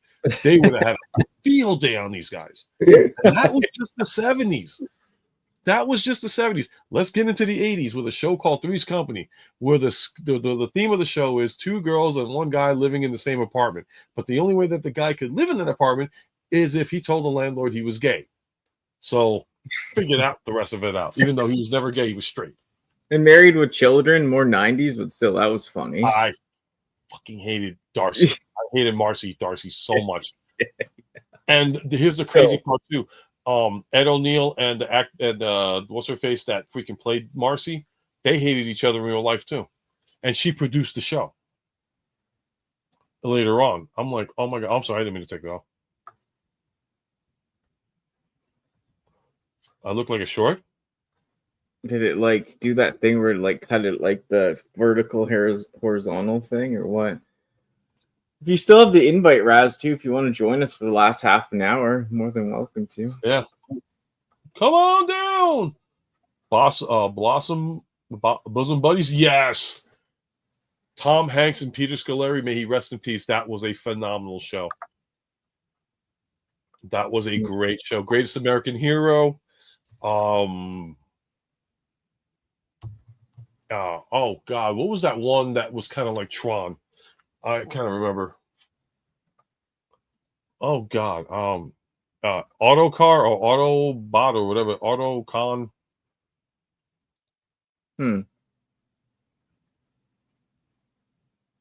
Yeah, I'm vertical for some reason. I don't know why it's not showing. Fine when I look up it on yours. It looks fine on your thing. Yeah, that's weird. You know, I'm gonna take a look on my phone. Maybe I'm missing something here. It's on YouTube. Oh, maybe on the phone it might be different, but on here it's fine. No, if he's watching it from his computer, I'm gonna see what's going on here. I'm gonna lower my volume so I don't reverb. Okay, we're watching here, and damn it, put me up. Yeah, I'm normal on mine too.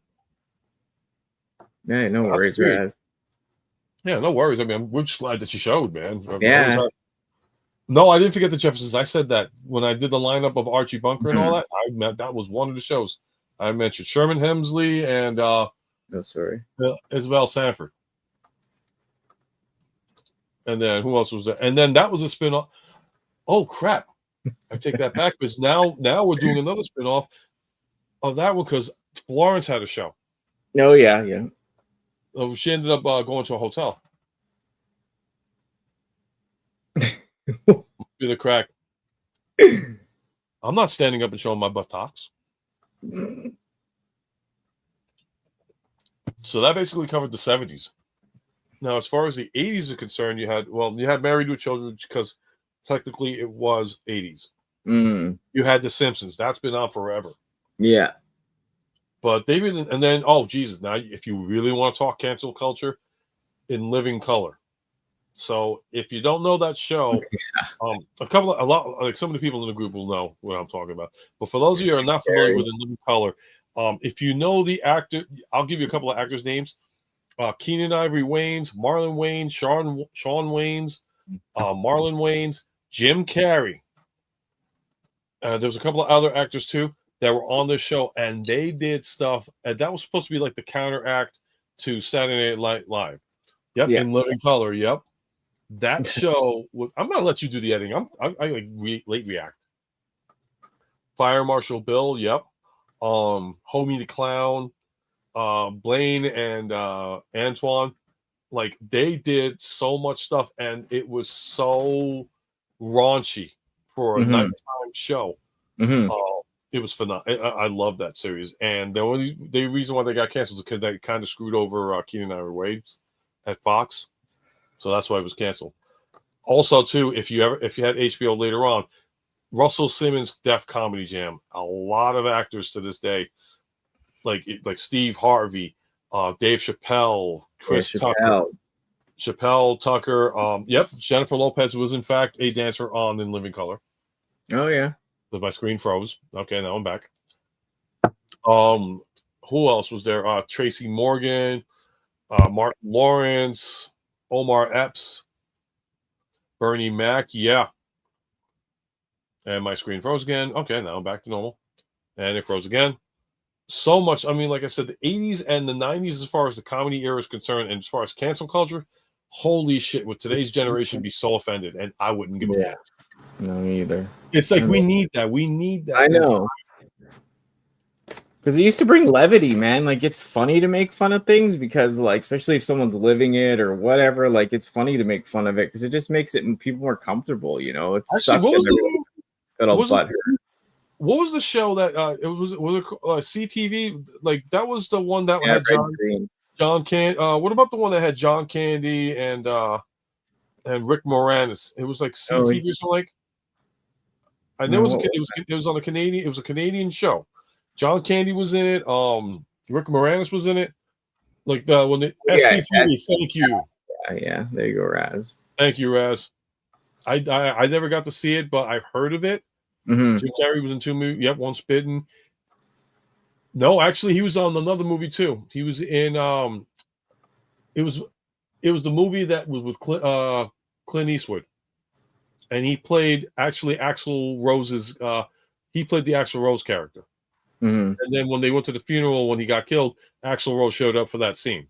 And what was it? People it's all right. That's like I'm sorry, like I'm confusing with you. People were upset about a lot of TV. No, they were not. No, they were not. I will tell you right now.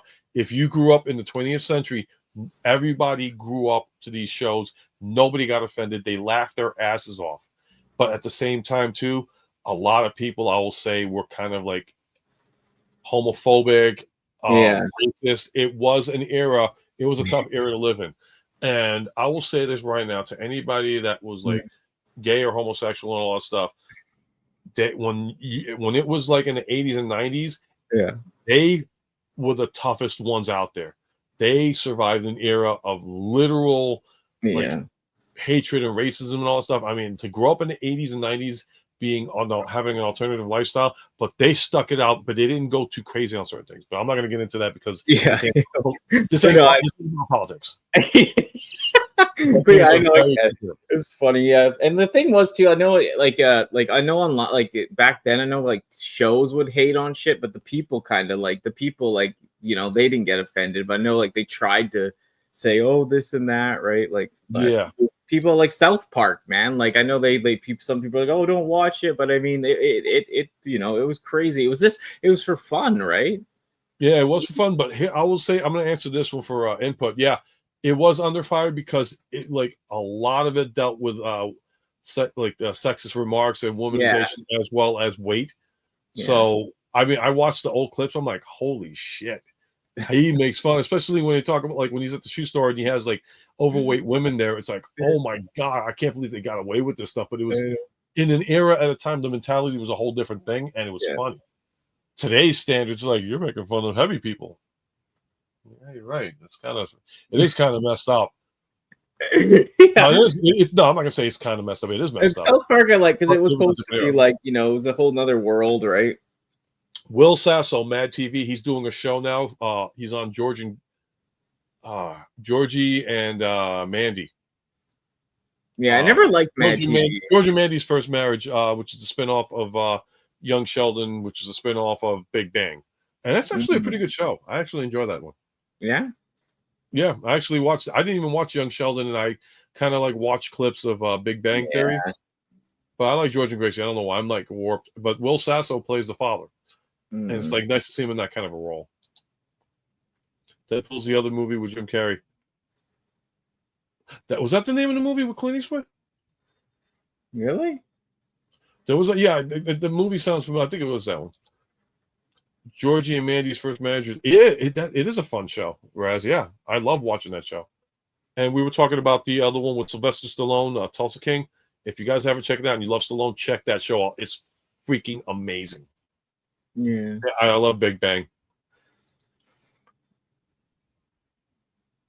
Yeah, I never liked Big Bang Theory, but yeah, I know it was like, it was a sitcom, and it was just comedic expression back then. It was for fun, and like I said, like if no one's off limits, no one can, like, it was like, if we're offending everyone, then everyone's included. So it's all good. But Tulsa King is so fucking good. It is like one of the best series that I've ever seen Stallone in. Hey, that's the one you're talking about. Hey, I'll check that out. You gotta like if you love Stallone, if you like Stallone movie, like if you like Stallone, you gotta see it. It's literally a character like it kind of stereotypes the mafia kind of in a way. Oh yeah, but it's like his mentality and thinking of things. It's like, wow, this guy really is a smart person. It's like even if he gets caught, it's like he reevaluates the situation and makes it work to his advantage. And it's like. I love that kind of a show where it's like, you think you're down and out, and all of a sudden, like, no, I'm gonna outsmart you because I know something you don't. Yeah. Yeah, DFS. I mean, like a lot of sitcoms, like if you go back to like the late '90s, you had shows like Full House, which that was an era that was like, okay, it was a comedy show, but then it was like at the end they got to give the moral to the story, which was ABC's thing at the time. Yeah. It was like, okay, well, the moral to the story is like, I don't give a shit. This isn't Jerry Springer, and don't give me the Jerry Springer part. Fuck that. Jerry Springer, everybody beat the shit out of each other, and you're going to have the audacity to tell me, oh, well, people really shouldn't do this kind of stuff. No, fuck you. But then again, it was all staged. It was all staged to begin with. So, okay, Megatron, like, she loves Tulsa King. I would say you gotta, like, it's like, you know what it is? Because I think, if I'm not mistaken, you're talking like, if you see him on the screen, you're going to think Rocky Balboa. Mm-hmm. Totally. You'll see it in the beginning. It's like, okay. But in the end, it's like, no, it's genius. The writing on it is extremely well done. And it'll give you a new perspective of Stallone and his acting. And his daughter's hot in the series. Mm-hmm. Andrew, oh, you want to go comics? Okay, let's talk. You really want to go offensive comics? Here we go. This is a list of every comic I grew up with. Danny, unless you want to intervene, please. I don't want to like. No. All right. You're right. Let's talk super offensive comics. Let's start off with the king of offensiveness, George Carlin. Let's work our way to Sam Kinison, Eddie Murphy, Robin Williams, Andrew Dice Clay. Those guys, those five alone. Rodney Dangerfield was a god. Yeah. And if you want to talk about a comic that was so offensive, he would have been canceled 20 times over in this generation. Don Rickles. Don Rickles did not give a shit. Richard Pryor. Yep, I mentioned Eddie. Richard Pryor, who made, and I'm not going to say it because we got to be politically correct and we don't want to get canceled on here, use the N-word to the black community advantage. Like, he got away with it. He took a negative word and made it so positive that to this day, if you're black, you're still calling somebody that. So who's the most offensive right now? Oh, sorry. It's just sad that the art of comedy is like dead. They are right now. Richard Pryor was great. Yeah. No, Richard Pryor and Sam Kinison, Andrew Dice Clay, Red Fox would be like, hold my beer. You think that's offensive? Eddie Murphy would be like, he'd laugh like that.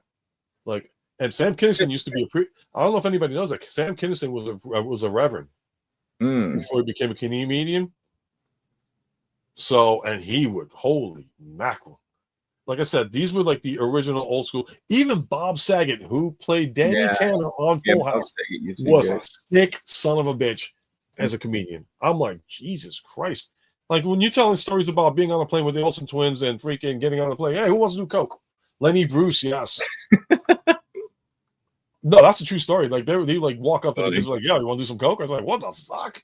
No, they haven't even reached high school yet. You're freaking offering drugs. Who else was there? Richard Pryor. Oh Christ, I forgot his name. Cedric the Entertainer was 90s. Steve Harvey. Oh Christ, the one comic that did Bebe's Kids. If you know what I'm talking about. Bebe's Kids. That was a great cartoon. That was a fucking funny one. And who else? Yeah, Robin Williams. He just didn't care. He was out there. I mean, he even made Richard Pryor be like, "Oh shit, I can't believe you said that." You know what? Here's the beauty part about it, because my screen froze. Like Chappelle and all that stuff. Oh yeah, like they joked on Saturday Night Live with Eddie Murphy, Dave Chappelle, Chris Rock, and Tracy Morgan. They're like, yeah, you're looking at 3/4 of the freaking Netflix budget because of them. And yeah, and I found that stuff with like the Dave Chappelle stuff. It was good, but like it wasn't even. It seems like he even tamed it down for that newer stuff. Like, you know what I mean? Didn't. No, really? he didn't. No, he didn't. Case in point, he had a segment, and it was a white family, and their last names.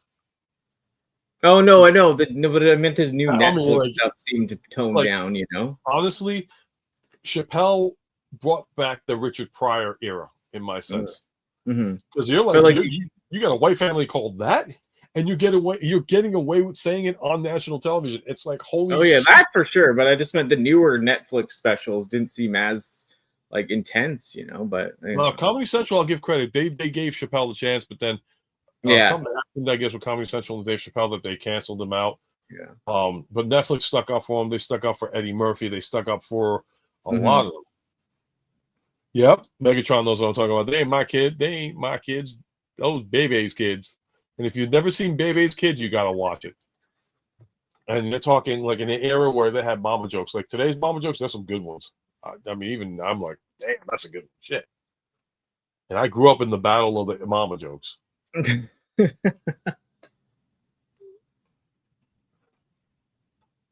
Who else is there? Like Andrew Dice Clay? I mean, he was raunchy, and he's still.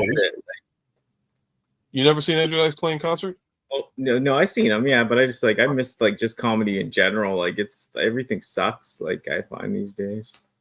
No, there's a couple of women that are like. There's a couple of like female Harlem Nights. Yeah, I don't think females are funny though. In fact, Havoc, like I was saying, if you watch Netflix, they got the Eddie Murphy documentary up, and it was really well done. It was like 2 hours long, I think. That's cool. Really well done, and it like explained everything from his beginnings to Saturday Night Live and why he left Saturday Night Live and came back 35 years later. Eddie Griffin, I feel the same way too. Hit or miss. I'm kind of the same way too. Oh shoot, like Will Smith growing up. I forgot who the other guy was that was in there. Who else was there too? Alfonso Ribeiro. He was in a show called Silver Spoons. Then he made it to Fresh Prince of Bel-Air.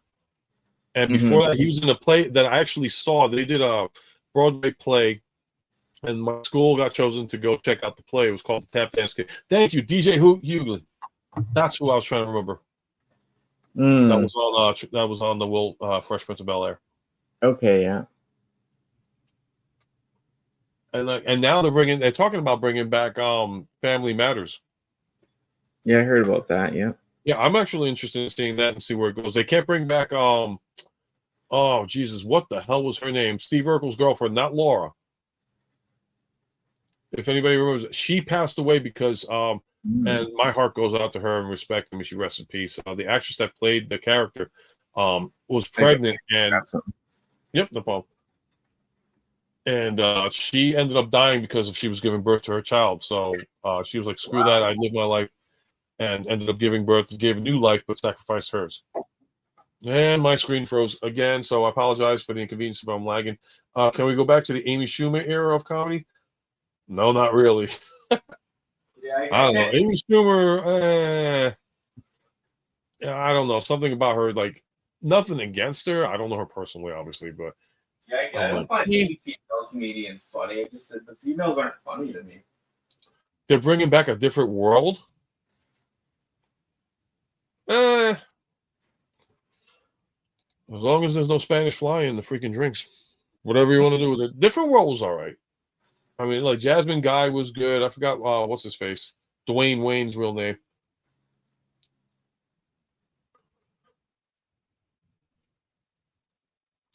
Which one? The actress? No, she died giving birth. Supposedly, she might have had cancer. I have to relook it up. Supposedly, it was like she gave birth, and then she ended up dying because of that. I have to recheck it. Only because Norm Macdonald, yeah, he was good. Norm Macdonald was good. Yep. So the era of the Saturday Night Live crew that I grew up with: John Belushi, Dan Aykroyd, Gilda Radner,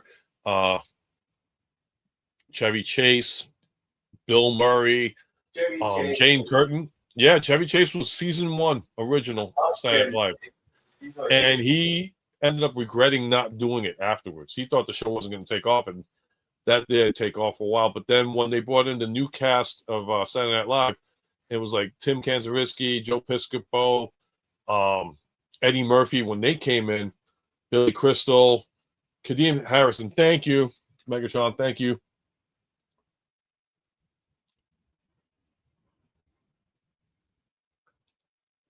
Yeah, everything's a cancer these days. Family Matters should have stayed in the 90s. That show did. I did like Family Matters. I mean, everybody like. So the whole thing, I think, with the issue with Family Matters is that it became like the Happy Days of the 90s. Because if anybody watched Happy Days, it was originally supposed to be centered around Richie Cunningham, played by Ron Howard. But then Henry Winkler played Fonzarelli, the Fonz and all that stuff.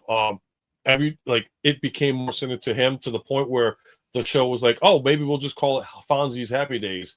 And Henry Winkler actually sided with Ron Howard, saying, no, it's supposed to be about Richie Cunningham growing up. Later on, Ron Howard, of course, left the show to do directing. So now you have the 90s now. You have Family Matters, and originally started off with the Winslow family and everything else. And then when Steve Urkel came in, that's when it started becoming like more focused on Steve Urkel. And it was kind of like becoming a Happy Days kind of scenario. Yeah. Where, Jaleel White's character like stood out more than everybody else, but they still made it balanced.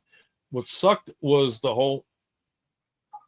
Yeah, I saw that too. The link between Die Hard and well, if you really want to get into it, Raz, Ghostbusters to Die Hard to Family Matters, because remember, he was in Ghostbusters in first movie. Yep, I was watching Ghostbusters and I was like, oh yeah, I forgot Carl Winslow was on this. Looked it up. Actress who played Myra, thank you, died of cancer at the age of 30. Okay, I thought she died giving birth. That's what I was told. But thanks for clearing that input, because I hate giving out wrong facts. But yep, so they're bringing back Family Matters, which I'm actually interested. I mean, they did Fuller House, which is like this, like the continuation of Full House, and the only thing that sucked was that the Olsen twins didn't come back to reprise their roles. But I understood why too, because they just were like, we're done with acting. Yeah, I was glad at least that everybody, like the original cast of Full House, came back. But then we lost Bob Saget. Lori Loughlin ended up having that little legal issue. Fuller House was, I liked it. I thought it was like a nice closure to the series and everything else. I mean, would I want to see more of it after this? Is like, no, not really. No, leave it alone as it is. I mean, it had its funny moments, but I think it was more towards like I don't know. To me, it had like more like a religious kind of feel behind it. But all the other characters minus Candace Cameron Burke, Mm. because she became even geekier than Bob Saget. Mm. So, but aside from, I kind of enjoyed it. I was like, it was like more nostalgia kind of thing. Mm-hmm. And screen froze. So, if Danny, you can see what I put up. Funny Steve was only going to be in one episode. Yeah, and it is canon with, ironically, Full House, because he did pop up on an episode playing somebody's cousin. Oh, really? He showed up on Full House playing Steve Urkel. Die Hard 3 was originally supposed to originally got to be Lethal Weapon movie, and they are doing a Lethal Weapon 5. Wow. Yeah. Well, you know what it is, because you got all this. You want closure on the series. All the characters were thrown away. The writers acted like everything. Yeah, they did. It was sloppy writing, I will say that, but it was just like I said, Fuller House was more to me like a nostalgia kind of feel. Mm-hmm. I mean, I wouldn't give it an Academy Award. No, yeah, I never watched much of that stuff, but that was really it in regards to like 80s and 90s stuff. I mean, like today's TV shows, like they actually did, that 90s show, which kind of was like, yeah, no. I mean, I watched it. I really didn't watch that 70s show, but I watched like I mean, the only good thing about that series was, okay, you brought back Topher Grace for one episode, but then what's their face ended up staying. The mom was there for the entire thing. Yeah, you brought back Ashton Kutcher and Mila Kunis to reprise their roles, and you brought back Fez and all that, yada yada. But after that, thank God, they didn't. Did you ever like Home Improvement? Like, what's his name? Oh, Tim Allen. I used to love that show. I used to like that show, but for whatever reason, like the mom got on my nerves. I wasn't. Oh yeah. The kids and the mom kind of sucked, but he was great. The kids are decent. John the Home Improvement part was okay. Like the show within the show, that was great. Wait, are they serious? No, how can they make a third movie? They killed off everybody. Young Guns, baby. Yeah, I thought they killed everybody. It's been a while. Emilio. Oh God! And then who was great, Chris? I think from Home Improvement, he's saying. Oh, okay. Nah, she kind of irked me. The show was good. It's just, the mom kind of like. See, this is my issue about 90s TV shows. They basically belittled men. If you don't believe me, Married with Children, prime example. They always, like, Al had some great one-liners, but they always trashed the guy. They trashed Al left and right. Same thing with Home Improvement. It's like, okay, yeah, Tim Allen knows everything about cars, doesn't know shit about freaking Home Improvement. But it's like, again, the woman belittled the man. I'm like, why? I never liked those kind of shows. All in the Family, I liked that show because it was like, okay, it's like, here's the guy that's supposed to be like strong role model, all that stuff, but everybody else put him in his place. It's like, the way you're thinking is garbage. You need to grow up. Oh my God. But I think that's what made the 70s and 80s good. It's like there wasn't morals to the story. It was like straight up life experiences going on at the time. You had your racisms, you had alternative lifestyles, but they exposed it without pissing. Like, it was exposed, but it made people think. Like Carol O'Connor, who played Archie Bunker, hated the character of Archie Bunker, but he played it. Yeah, she did. I've seen that. Yeah. He hated it with a passion, but he played it, and he even had to do like a little PSA on it saying, hey, this is a character on the show. I do not agree with it. So that was like, cool. Respect. Yeah, same thing with John Ritter and all that stuff. And he's like, I'm not making fun of the community and all that stuff. It's, we're trying to get it out there. It's like they were trying to introduce everybody's way of thinking of life a little bit at a time and changing it. Yeah, it's like you said, they taught stuff without being preachy. That's a good way to put it. Yeah, I mean, there was a lesson to be learned, but it wasn't a jam down your throat lesson. Yeah, exactly. It's open your eyes, but it wasn't like forceful, right? Right. That's what ABC did. They did. That's what Full House and Family Matters did. They forced it down your throat at the end. It's like, yeah, we want a moral to the story, but then they were like, it's like, don't do that. Teach the story during the show. And then it's just too much, right? Right. And that, I think that's what I'm glad about today's TV shows. Are like, even that new series, Mork and Mindy. Oh God, that was a. I'm gonna stop. You're hitting the button before I am. I'm old. No, it's Yeah, it was true. They did teach us lessons without being preachy. mm-hmm.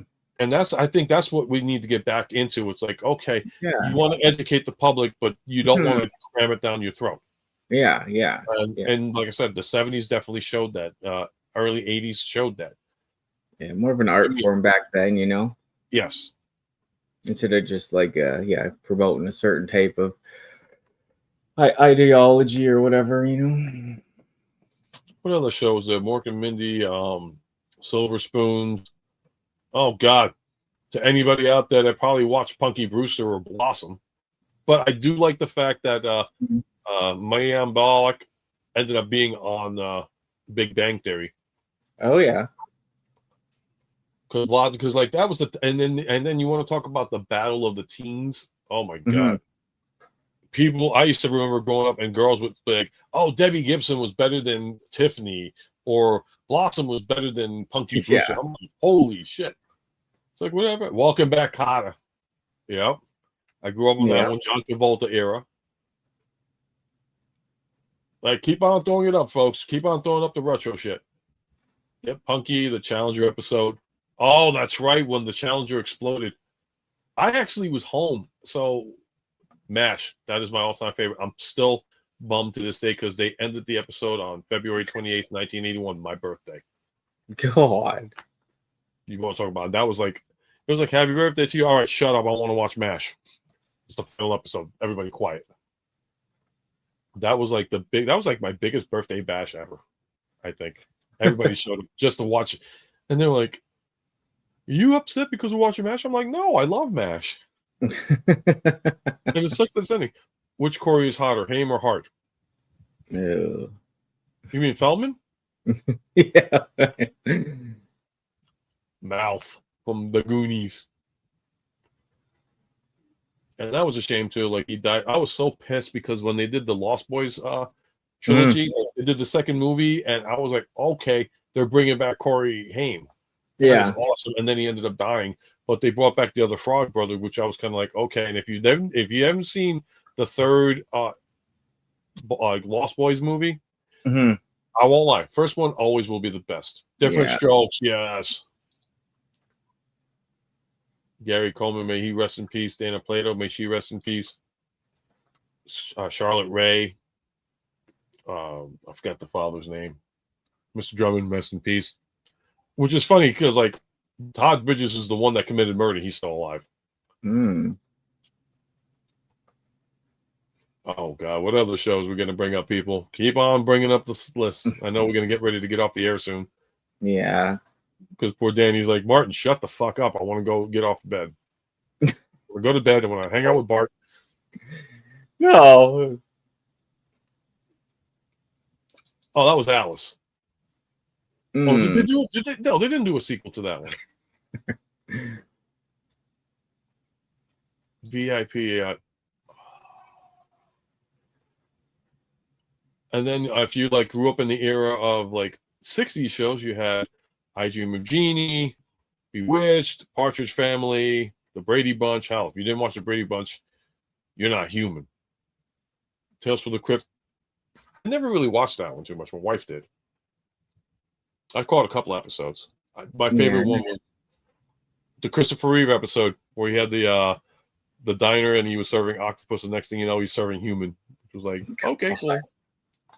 Yeah, but who played the bad guy? I wanted to say that was that was what's his face? Oh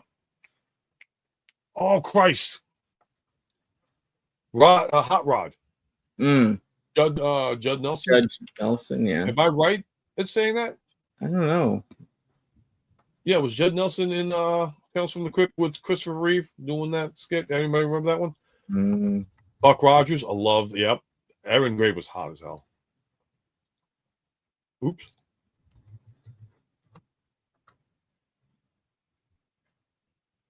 Hmm. Yeah, true. Tales from the Dark Side. Yep, I remember that TV show. They even made a movie which was Twilight Zone, but when did that come out? the original Twilight Zone or the remake? Yeah, the original. Yeah. When you had like William Shatner and Yeah. and all that, the good like the actors growing up in the day. Oh, don't bash, Tales from the Dark Side was good. Hey, at least you didn't spell it DARKSEID. They're like, no, dude, that's Superman or Justice League, whatever.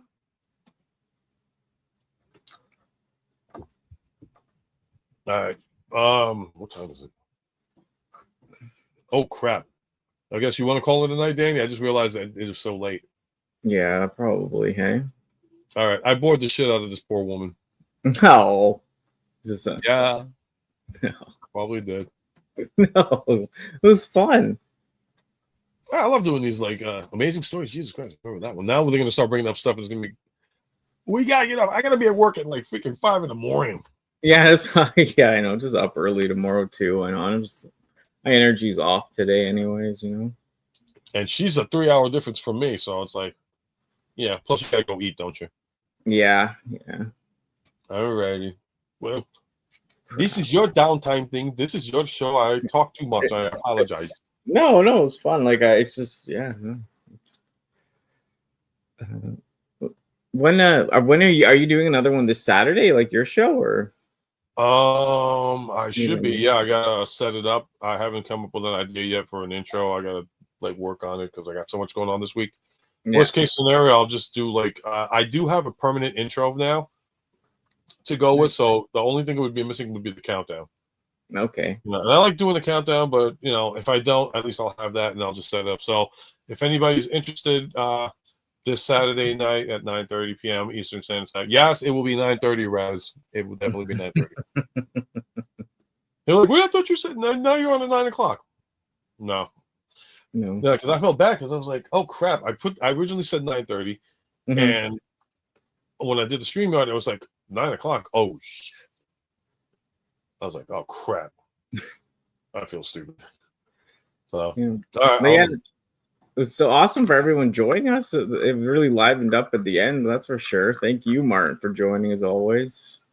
Thank you for having me on. Like I said, I'm sorry if I monopolized the conversation. No, it's good. My energy's just off, You know what it is? It's the weather. Yeah. It's been busy. But yeah, do you have any last thoughts? Good night, Raz.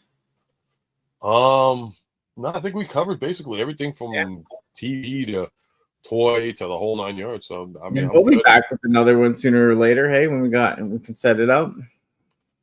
Yeah, and definitely thank you to everybody in the chat that participated in putting in their views and correcting me on like other things and re-educating me on other stuff as well, because it's always appreciated. We love the interaction with the chat and all that stuff. So guys, the chat makes it. So and Megatron, you got lucky, man. It's like that kid in Jay and Silent, or what was that movie? Clerks 2. It's like, Optimus Prime. That is my official name forever. You got Megatron. Like, you got it all. Yeah, but we'll be back, and it was awesome and fun as always. Thanks, guys, for coming out. Danny, whatever you want to do, girl. I know, just feel like but thank you as always. It was fun, and thanks for joining me and everyone. It's great. Stay positive, and we'll catch you sometime soon.